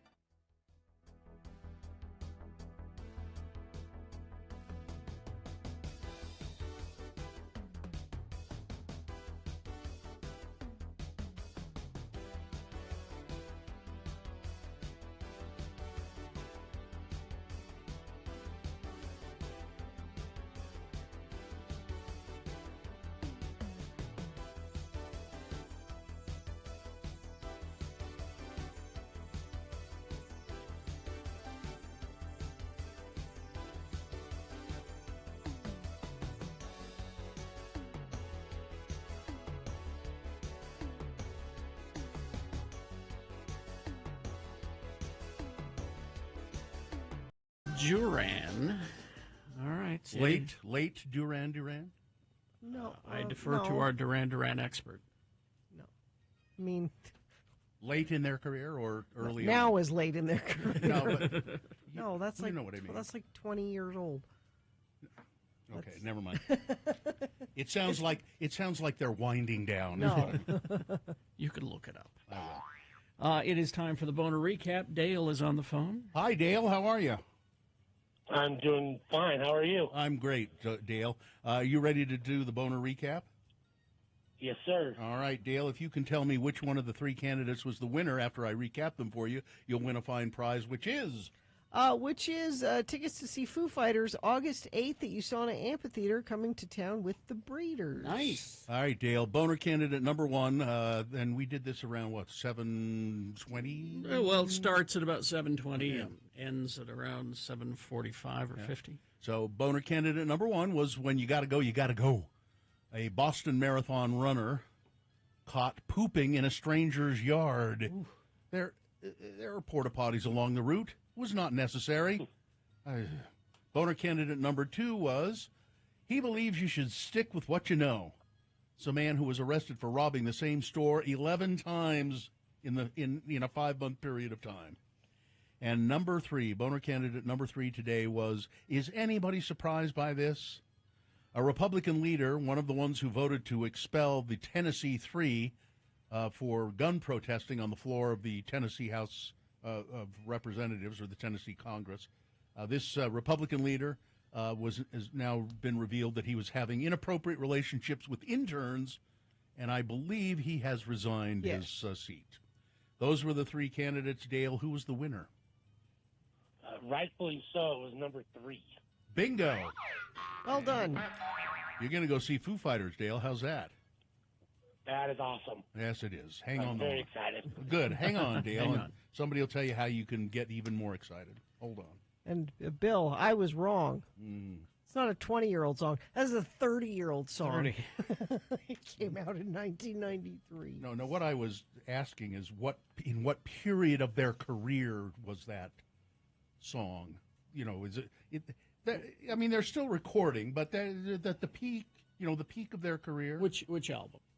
That was in the Duran Duran album. Was the name of it? So is that their first album? No. It was number what about? Well, that's why I defer to you. See, you don't understand the question I'm asking. It was the wedding album that was in 1993. What other albums did they have before? Well, 93 was when they were starting to wind down. That's what 82 was their big hit. Okay. Well, that was Rio. That was that's what it sounds like a song that they were sort of we've run out of stuff to do. They have continued to record for the last 30 years. Yes, Gina, and I'm sure you can whistle all of those songs. No, you can't. When are they coming to town? In June. Let me look. In June? Because you're going. Well, yeah, and the Chic is opening for them. I want to see the whole thing. Where are you going? To the Vivint. Oh, maybe it will be the Delta Center. Is it the Delta Center by then? Yeah, I'm not sure it's the Vivint now. Is it? June 3rd. Yeah, it's still the Is Vivint. it still? Yeah. Is it winding down, though? It's winding down. I mean, it is winding. It has had a long career. For 30 years, it's been winding down. It just was one of those songs that sounded like they were running out of steam. That's what I was trying to get to. All right. We will take a break. We'll be back. We got full strength big boy news and a Pinuendo coming up after these. So find all those stories that you didn't get to and get to them coming up after these. BigOTires.com. Big O Tires are the team. Is the team? They are the team. It is that they go to Big O Tires because you can trust them. BigOTires.com is their website, and right now they're having a spring sale, a spring super sale, it says. You can save up to $100 instantly on Bridgestone, Pirelli, Firestone, Nexen, and National tires. Plus, you'll get free installation on Bridgestone and Firestone tires. That's great, but, Big O Tires has the lowest price on every tire every day. And they do more than just tires. They want to help get your car ready for your summer driving. They've got a healthy car special. It's just $59.95. Conventional oil and filter change, tire rotation, free alignment check, lube in your chassis, fluid level check, belt, hoses, brake inspection, all of that. I've availed myself of this online appointment scheduling with Big O Tires, too, and it works great. So try it yourself. Go to BigOTires.com, schedule an appointment. They are the team you trust. You can... So I'm watching the Pac-12 championship game. Right now? I was over the weekend. And it was awesome. So fun. Okay. But what you're doing as a Ute fan when you're watching, or whomever your team is, and wondering if they're going to go to a bowl game, you're watching the game and it looks like they're going to win, but you're not sure, and you're thinking, do I want to go to the bowl game? Especially the Rose Bowl, because it's the last time it's going to be held in this way. Okay. Meaning that the winner of the Pac-12 championship automatically goes to the Rose Bowl. That's not going to happen anymore. All right. It's going to be part of a college football playoff thing that's too complicated. And the to go parade. into. And the parade. And the parade. Yeah. So watching the game and as you're watching it, you're on Ticketmaster watching the price of the tickets so they have an algorithm that changes based on activity. Yeah. Really? Oh yeah. Yeah. And you're trying to pick just the right time to buy the tickets because you want to try to get it ahead of time. But if something happens toward the end of the game and they don't win, and then you get stuck with these What tickets. price did they start at? I don't know. I started looking at it when they were like $200. And then what did they get to? I will get to that. Okay. So it looks like they're going to win. Okay, let's do it. Let's buy the tickets now because they're only going to get more expensive. Okay. But then part of you's like, but I wonder who they're going to play. Now, Ute fans have a little bit of an advantage because they're going to play. Not quite sure yet who the other team is going to be. So you get a better chance of getting tickets. But you still want to. Because the other team has not gotten into the... Right. Yeah. Well, the other team has further to travel. That's true. So I said to Joe, I'm gonna do it. I'm just gonna buy tickets. So I said, how many should I get? And he's like, we'll buy 5. We'll take the whole family. I'm like, okay. That's pricey, by the way. I bet. But I got them at a pretty good price. They were like $300 a ticket. Wow. They're thousands of dollars now. Right. So I got in at the right time. But now that I have them, we looked at each other and went, well, can we go? Do we really want to go? That's the question. Can we? Because the other thing that hadn't been announced yet is what day the game was. Because usually it's on New Year's Day, isn't it? It's not. It's on the 2nd. Oh, the 2nd, yeah. But it is usually on New Year's Day. It's usually on the 1st. Yeah. What is there any reason it isn't this year? I'm not sure why, but that's so it's like, okay, so it's not the 1st, it's the 2nd. Kids go back to school on the 3rd. Mm-hmm. Well, I'm supposed to be at work. On the when? The 3rd or the 2nd? Whatever. The 2nd. Oh yeah. You could put the kids off a day, but you can't. But you better get your ass to work. And then the other thing is, Festus is coming home for Christmas. Yeah. And he's going to be, which is why I bought 5 tickets, because I'm like, maybe we'll all go. But I did all this before talking to him. Like, I don't know if he's got plans for New Year's Eve or something. I'm invited to a big party, Mom. It's up in Park City. So now I have these tickets, and now I'm having total second thoughts about whether we should go or not. Although you listened to Ed Brass talk this morning, who's like, you should go. He had a great time. Yeah, I told you my friend Jeff and Kari went last year and said it was just an incredibly great experience. It was so fun, and they both got COVID. Well, it was worth getting COVID for. I suppose. So there's this part of me that's now I'm overthinking it. Mm-hmm. Well, no, you're not. You've got to make it because you could sell those tickets, right? I could. So you're not overthinking. There you go. Just get your crap together and decide what you're going to do by Wednesday. Because part of it is like flights sell out. Hotels sell, all there's so you have to do it fast. Yeah, but you got. I don't like making decisions this way. Well, listen. Here's what you do then, Gina.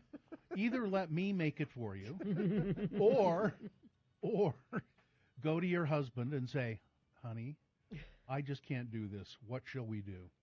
I know I wouldn't regret going. I know if we were there, we would have a great time, and we'd be like, "I'm so glad I did." You wouldn't be feeling guilty about missing work at all.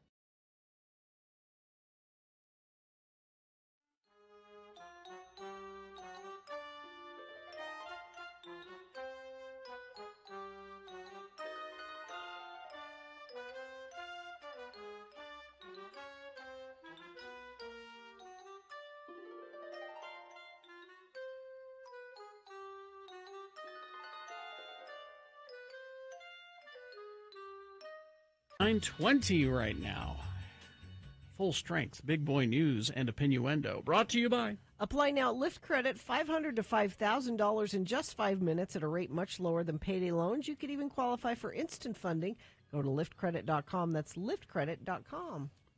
Reports of an alleged retaliation at a gas station sent a man back to jail hours after his release in Garfield County. On Monday, Samuel Bailey was arrested Wednesday, April 12th, after he left a cup filled with a substance believed to be marijuana at a gas station in Panguitch, Utah. The manager of the gas station told Garfield County deputies that they wanted Mr. Bailey to be notified that he had trespassed on property. According to the affidavit, authorities said they responded to the call, found Mr. Bailey. They said he informed them of the They informed him of the trespassing, and Bailey reportedly admitted, that marijuana cup, that's mine. A few hours later, Mr. Bailey reportedly stole an air freshener from another store before returning to the gas station. This story is not hanging together somehow for me. I don't understand the chronology here. Responding deputies allegedly saw Mr. Bailey yelling at the gas station workers. According to the probable cause statement, Bailey said he went back to the gas station to make things right with the manager. Authorities say Bailey spat at the window yelled profanities at workers, and threatened to hurt one of them.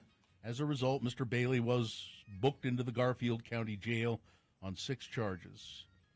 He was released from jail on an unsecured bond around 4 p.m. later that same day. Deputies went to the same gas station in Panguitch on reports of Mr. Bailey again threatening to hurt one of the employees. So this guy's like a local nut. I guess.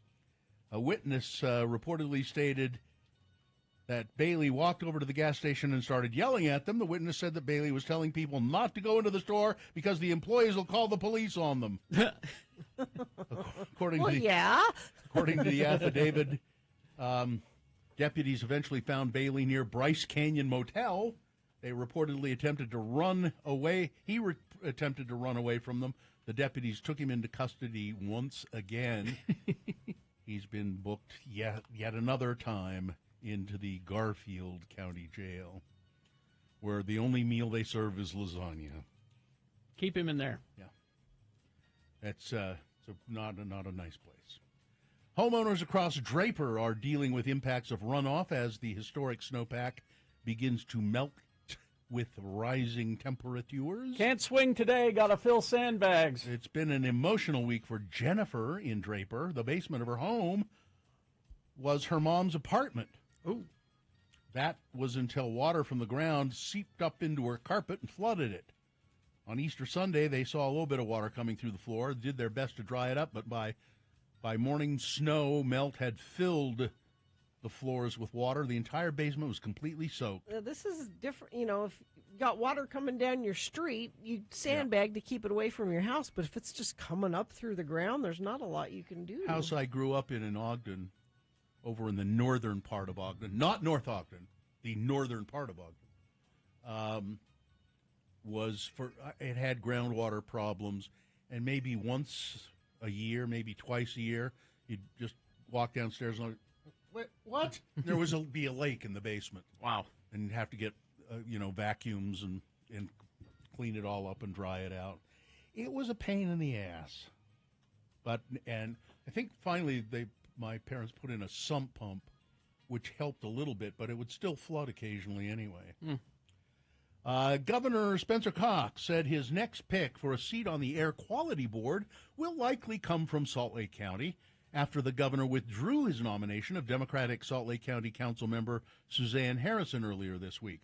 The governor's decision to abandon the nomination came after 3 of 4 Republican members on a Senate committee refused to advance her name because, she's a Democrat. Yeah, can't have any bipartisanship. For a vote by the full Senate, and other senators said that they would support that vote. Lawmakers' opposition was seemingly motivated by stances that Harrison had taken on the environment-related bills. You mean trying to keep us healthy? Yeah. That kind of thing?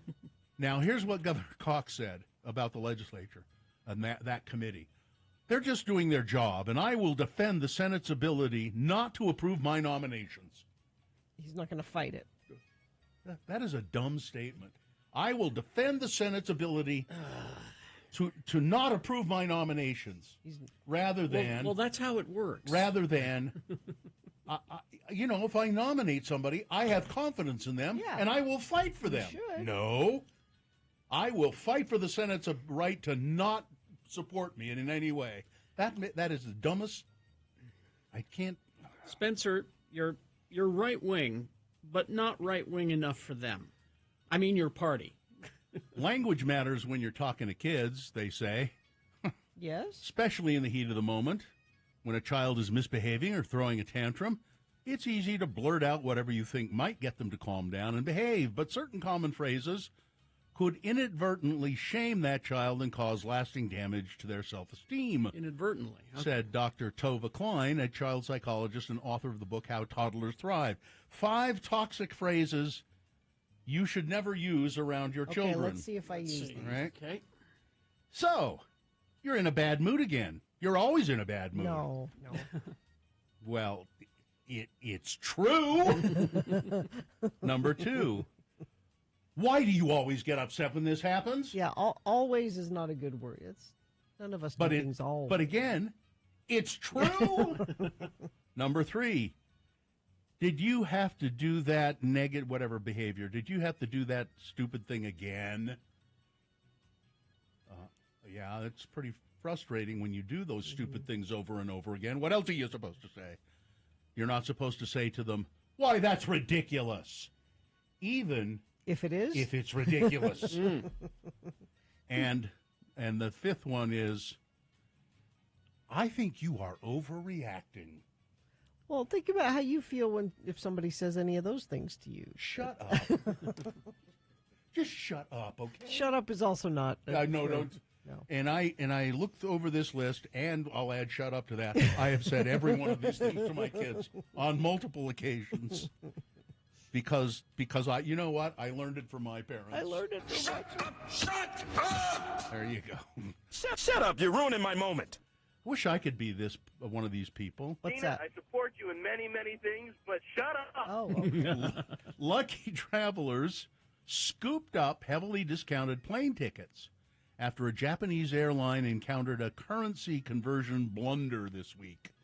Some passengers scored $10,000 tickets for $300. Wow. Bargain hunters raced to the All Nippon Airwaves website in search of cheaper fares, with one fortunate flyer paying just $890 for flights in first class from Jakarta to the Caribbean via Tokyo, New York, and back again. Man.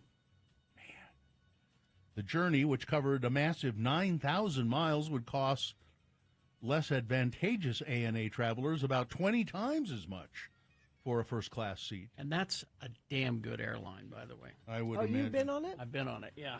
Were you pampered? Oh, yes. And I bet I wasn't even in first class. And I bet I know why it was a great airline. It's the same reason that the Qatar Airways that I flew to Nepal, which I was not in first class, they're great airlines, and they treat you well because they are owned by the state. Qatar owns the airlines, and so they have, I can't speek for ANA. I just know that it was just a You great enjoyed it. flying experience. I'll bet ANA is owned by Japan. Attentive customers bought business class tickets for just a few $100s, a steal compared to the usual $10,000 cost. Actual utensils. Yeah. Like metal utensils. Yeah. Wow. And I stole. And it wasn't even in first class. And it wasn't even in first class. I had plenty of room. Yeah. Oh, it was wonderful. I could stretch out. I think I even had a recliner. Yes. Oh, it was terrific. All right. Weather. We got about an 80% chance of rain, snow mix of showers today and overnight tonight. High of 50 today. It's 45 right now, so it's almost as warm as it's going to get today. Tomorrow, about a 40% chance of showers, mostly in the morning, and then it will clear up. High of 54. Sunday looks mostly sunny and 63. Next chance of showers looks to be Sunday night into Monday, just in time for us to come back to work. And it will start warming up. They'll be in the low 60s on Monday. Thank you. Don't miss a single moment of the Radio from Hell. But responsible Gina is like, oh, the kids go back to school, and I got. Don't make the decision then. Let your husband make it. Really, the husband should make the decision. As the head of the household, as the patriarch of the family, it's really his decision. It's just so unlike me to be sitting there watching the game and going, I'm going to do it. I'm going to buy these tickets. I'm going to do it. I'm just going to do Sounds to me it. just like your mother trying to buy tickets Garth Brooks to buy Garth Brooks tickets in your car. You are your mother. You know No, that. I'm not. Yes, you are. Okay. I'm sorry. Let's say that you did go on the second. Uh-huh. When would you be back? So the game is on the second, so Yeah. I'm not coming back on the second. I'd have to come back on the third. See, so there's the problem. So then you wouldn't even get if to we work were on the fourth. Yeah, even if we were to, make it so that you took that day off. But when I bought the tickets, I thought like Bill did, well, it'll be on New Year's Day. We don't work on New Year's Day. You could leave right after the game and get on a flight and then be to work on the third. You could. Here, I'll make if you won't go to your husband, I'll make the decision for you. The men need to make these decisions. $300 a ticket. Sell them for $350 a piece. So make money. And That's what I would do. And that's a low price. That's low compared to so somebody will snap them up. I'm not maybe worried about 400 selling them. maybe I'm worried 400 a about ticket. missing out on an experience. I'm worried about it coming and going. We should have just done that. Why did we do that? I don't know. This is a dumb thing to be The last worried Rose about, Bowl ever. I mean, kind of, in a way. I mean, they're going to have it still, but it'll be part of the college football playoff thing. It won't be automatically the Pac-12 winner be in it. Utes might never have another chance to be. What they're gonna be national contenders next year. It's the granddaddy. It's the most famous bowl game. It is. That's why I don't understand why people still don't embrace the NIT basketball tournament because it's the original tournament. Bill's all about the knit. Yeah. So people are saying that the reason that the game is on the 2nd is because January 1st has NFL football and the NCAA is not allowed to. That compete. makes sense. Yeah. That makes So, sense. yeah. The first is a Sunday And Wade Taylor says, tell her attorney says to go. If your attorney says you to can go. always work, but how often can you do Now, that? if I can get our other two attorneys to tell me what to do. Wait a minute, Wade. What do you mean you could? When referring to Gina, you don't say you can always work. That's not. You Does mean not I'll apply. have to start? Yeah, exactly. Does not apply. Well, we'll be following the story for you throughout. We'll follow it all day if we have to. Let your kids decide. Oh, well, you know what else? Yeah. Well, I don't know. No. Yeah, no, I don't. Because Muhammad would want to go 100%. If I tell Jonesy you have to miss a day of school, this is my daughter. Well, no, I can't do that. I can't miss a day of school, even though she totally could miss it. Yeah, of course she could. All right. Okay. Well, the dilemma that not easy. that we first worlders have. I know.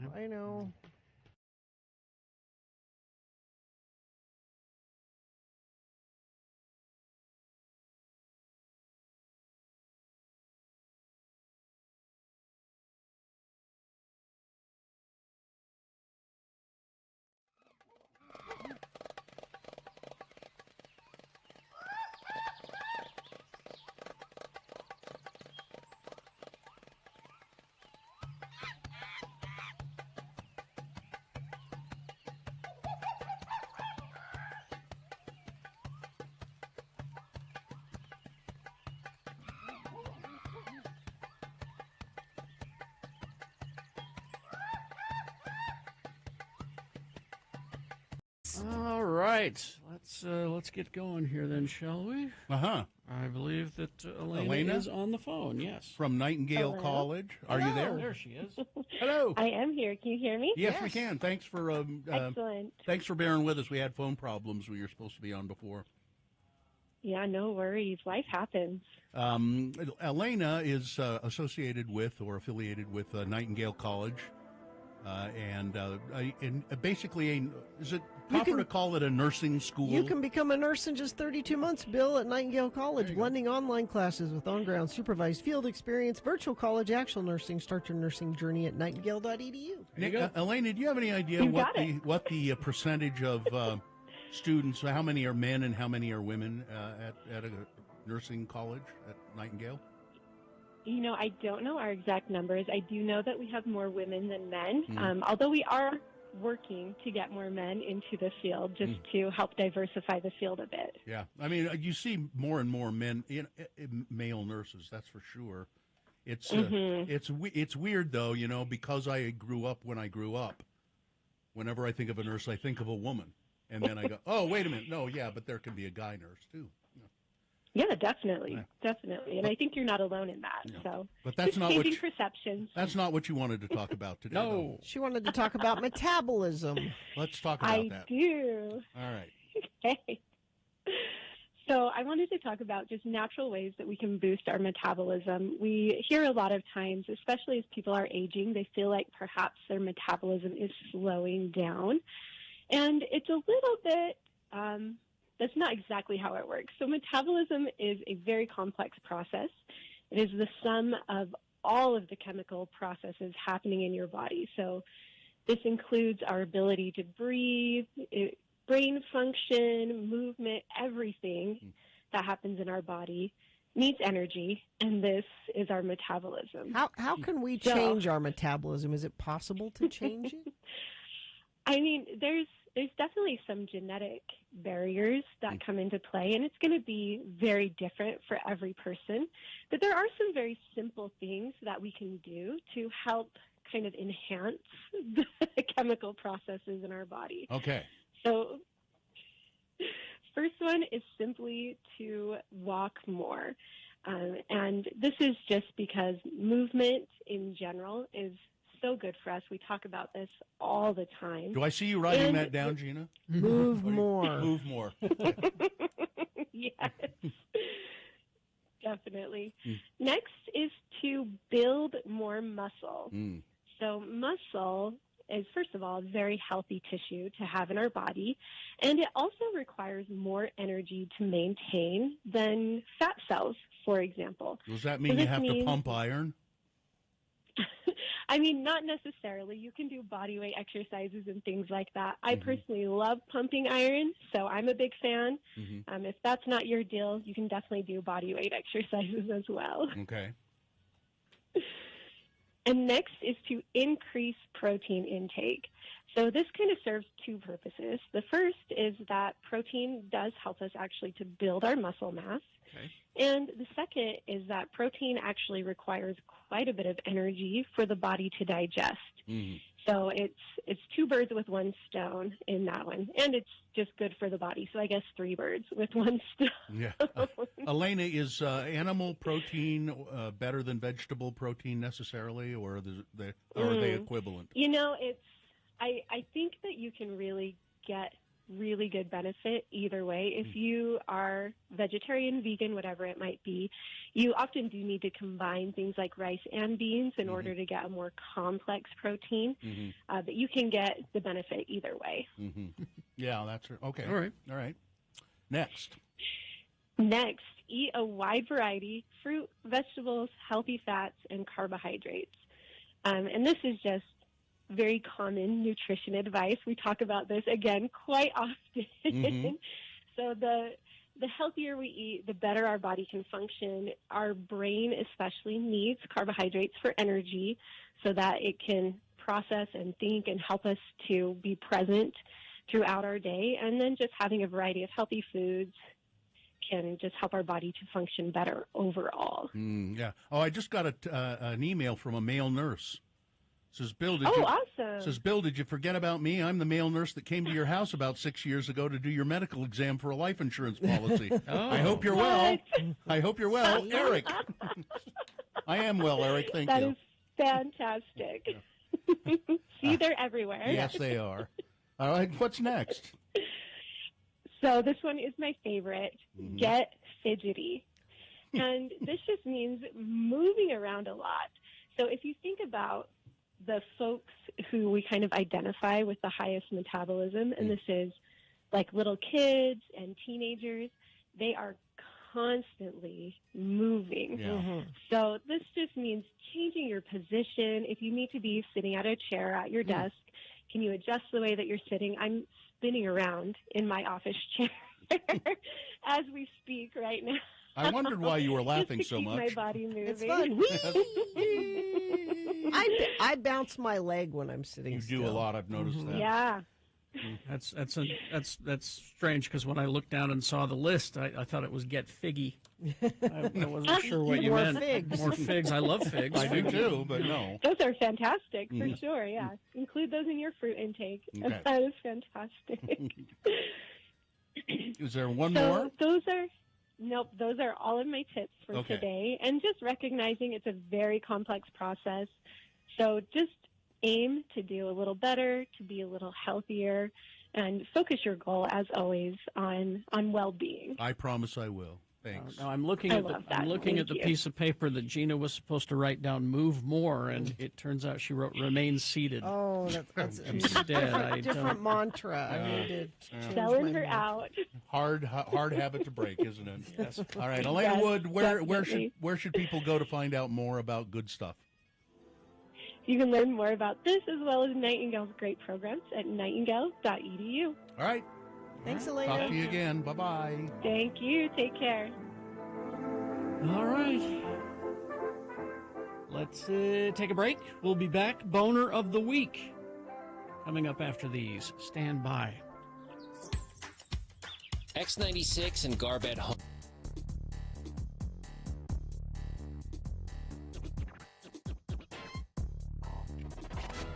And now, a morsel of murder with Gina Barberi.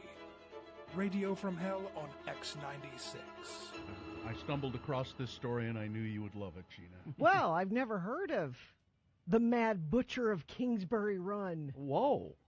The Cleveland Torso Murderer. Mm. This is historic murder. An unidentified, never caught, never identified, no idea who he is, serial killer who was active in Cleveland, Ohio back in the 30s. Yeah, between 35 and 38, 1935 and 1938. The killings are characterized by the dismemberment of 12 known victims and the disposal of their remains in the impoverished neighborhood of Kingsbury Run. Okay. Now this is the 30s, so they're trying to identify the remains of these people. In some instances, they would make a death mask. Oh, that's not creepy at all. Mm-hmm.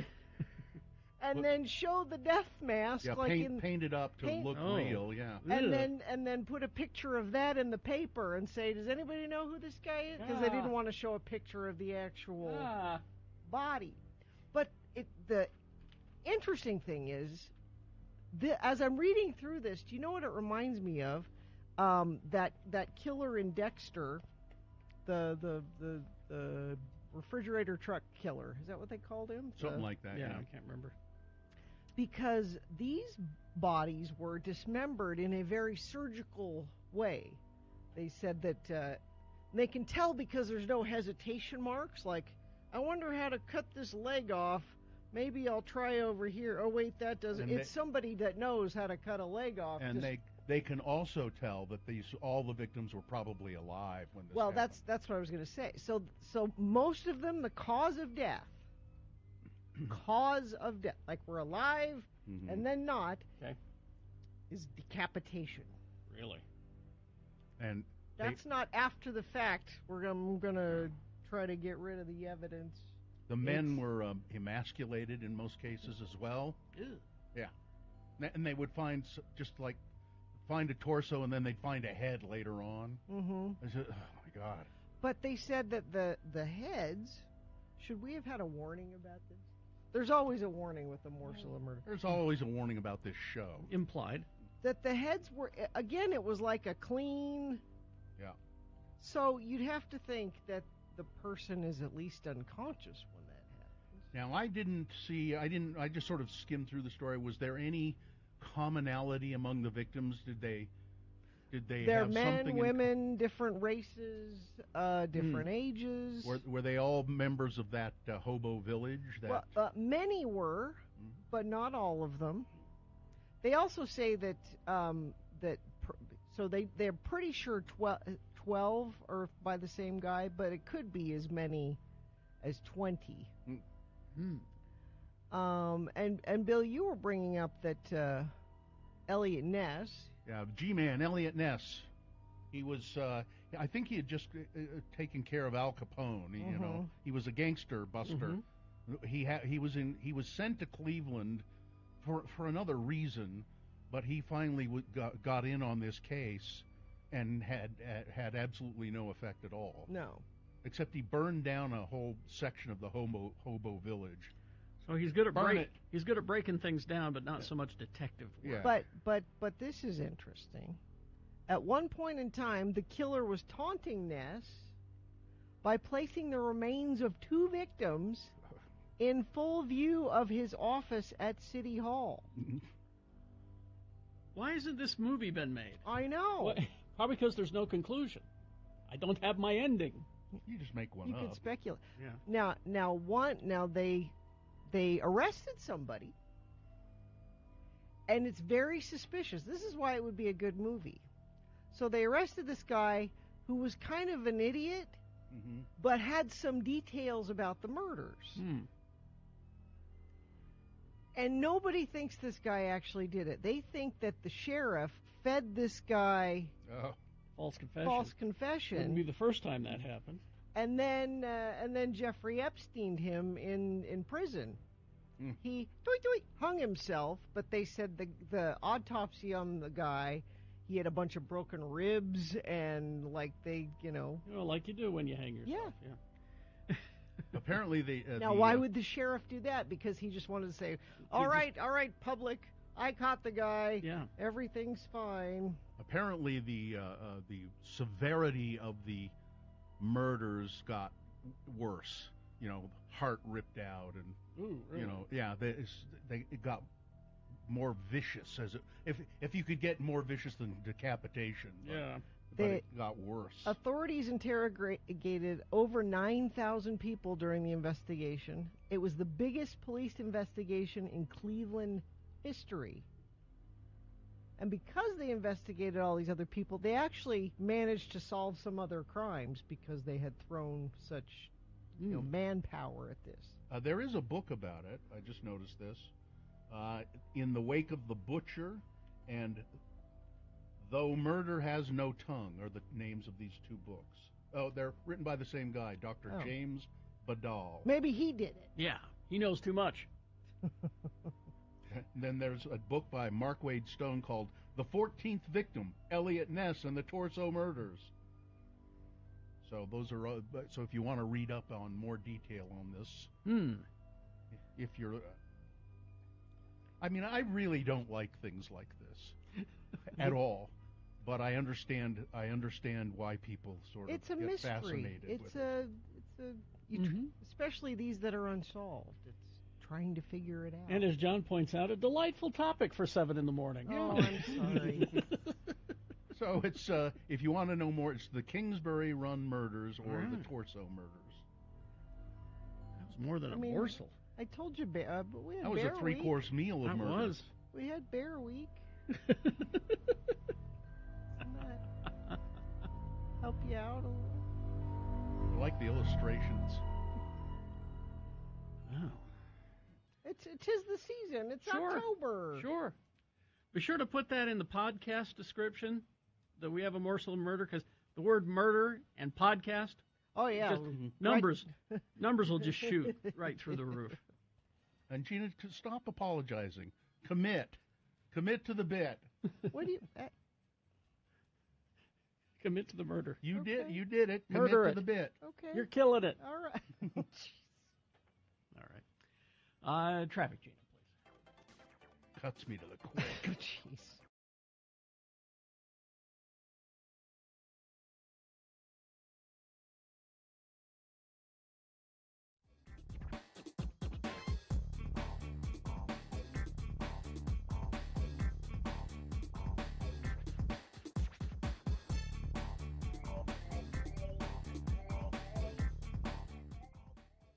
Condom. Spell it with me now. C-O-N-D-O-M.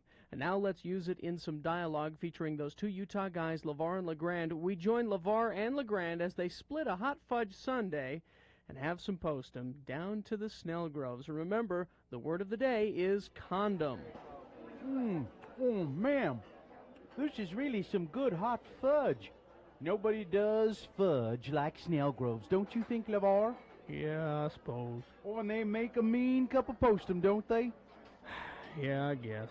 Well, of course, Leatherby's is pretty good, too, like you. Well, you like the Leatherby's, don't you? Yeah, whatever.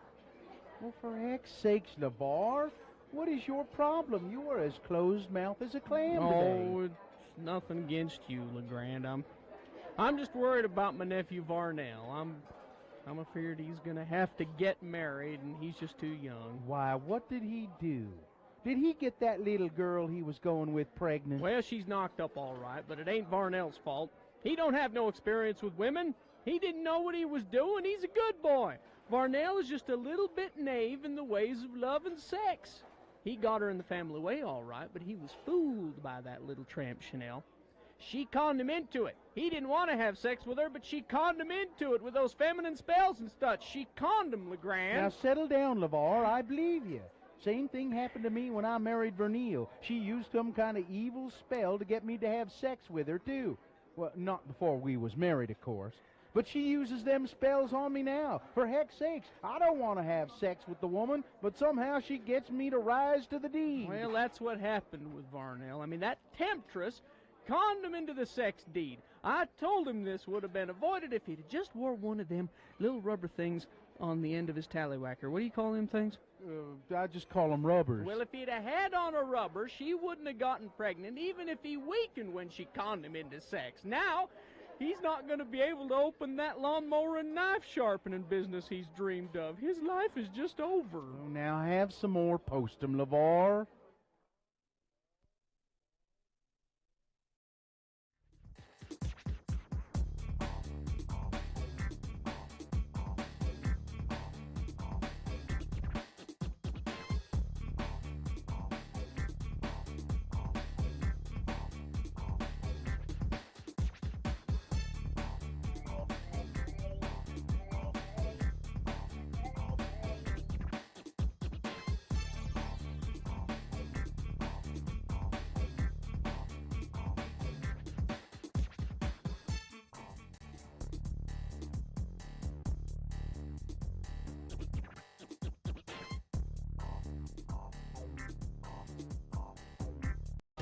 That's some good Depeche Mode. You're right. That's top 5 Depeche Mode in my book. Yeah, them's good pickings. Yep. Mhm.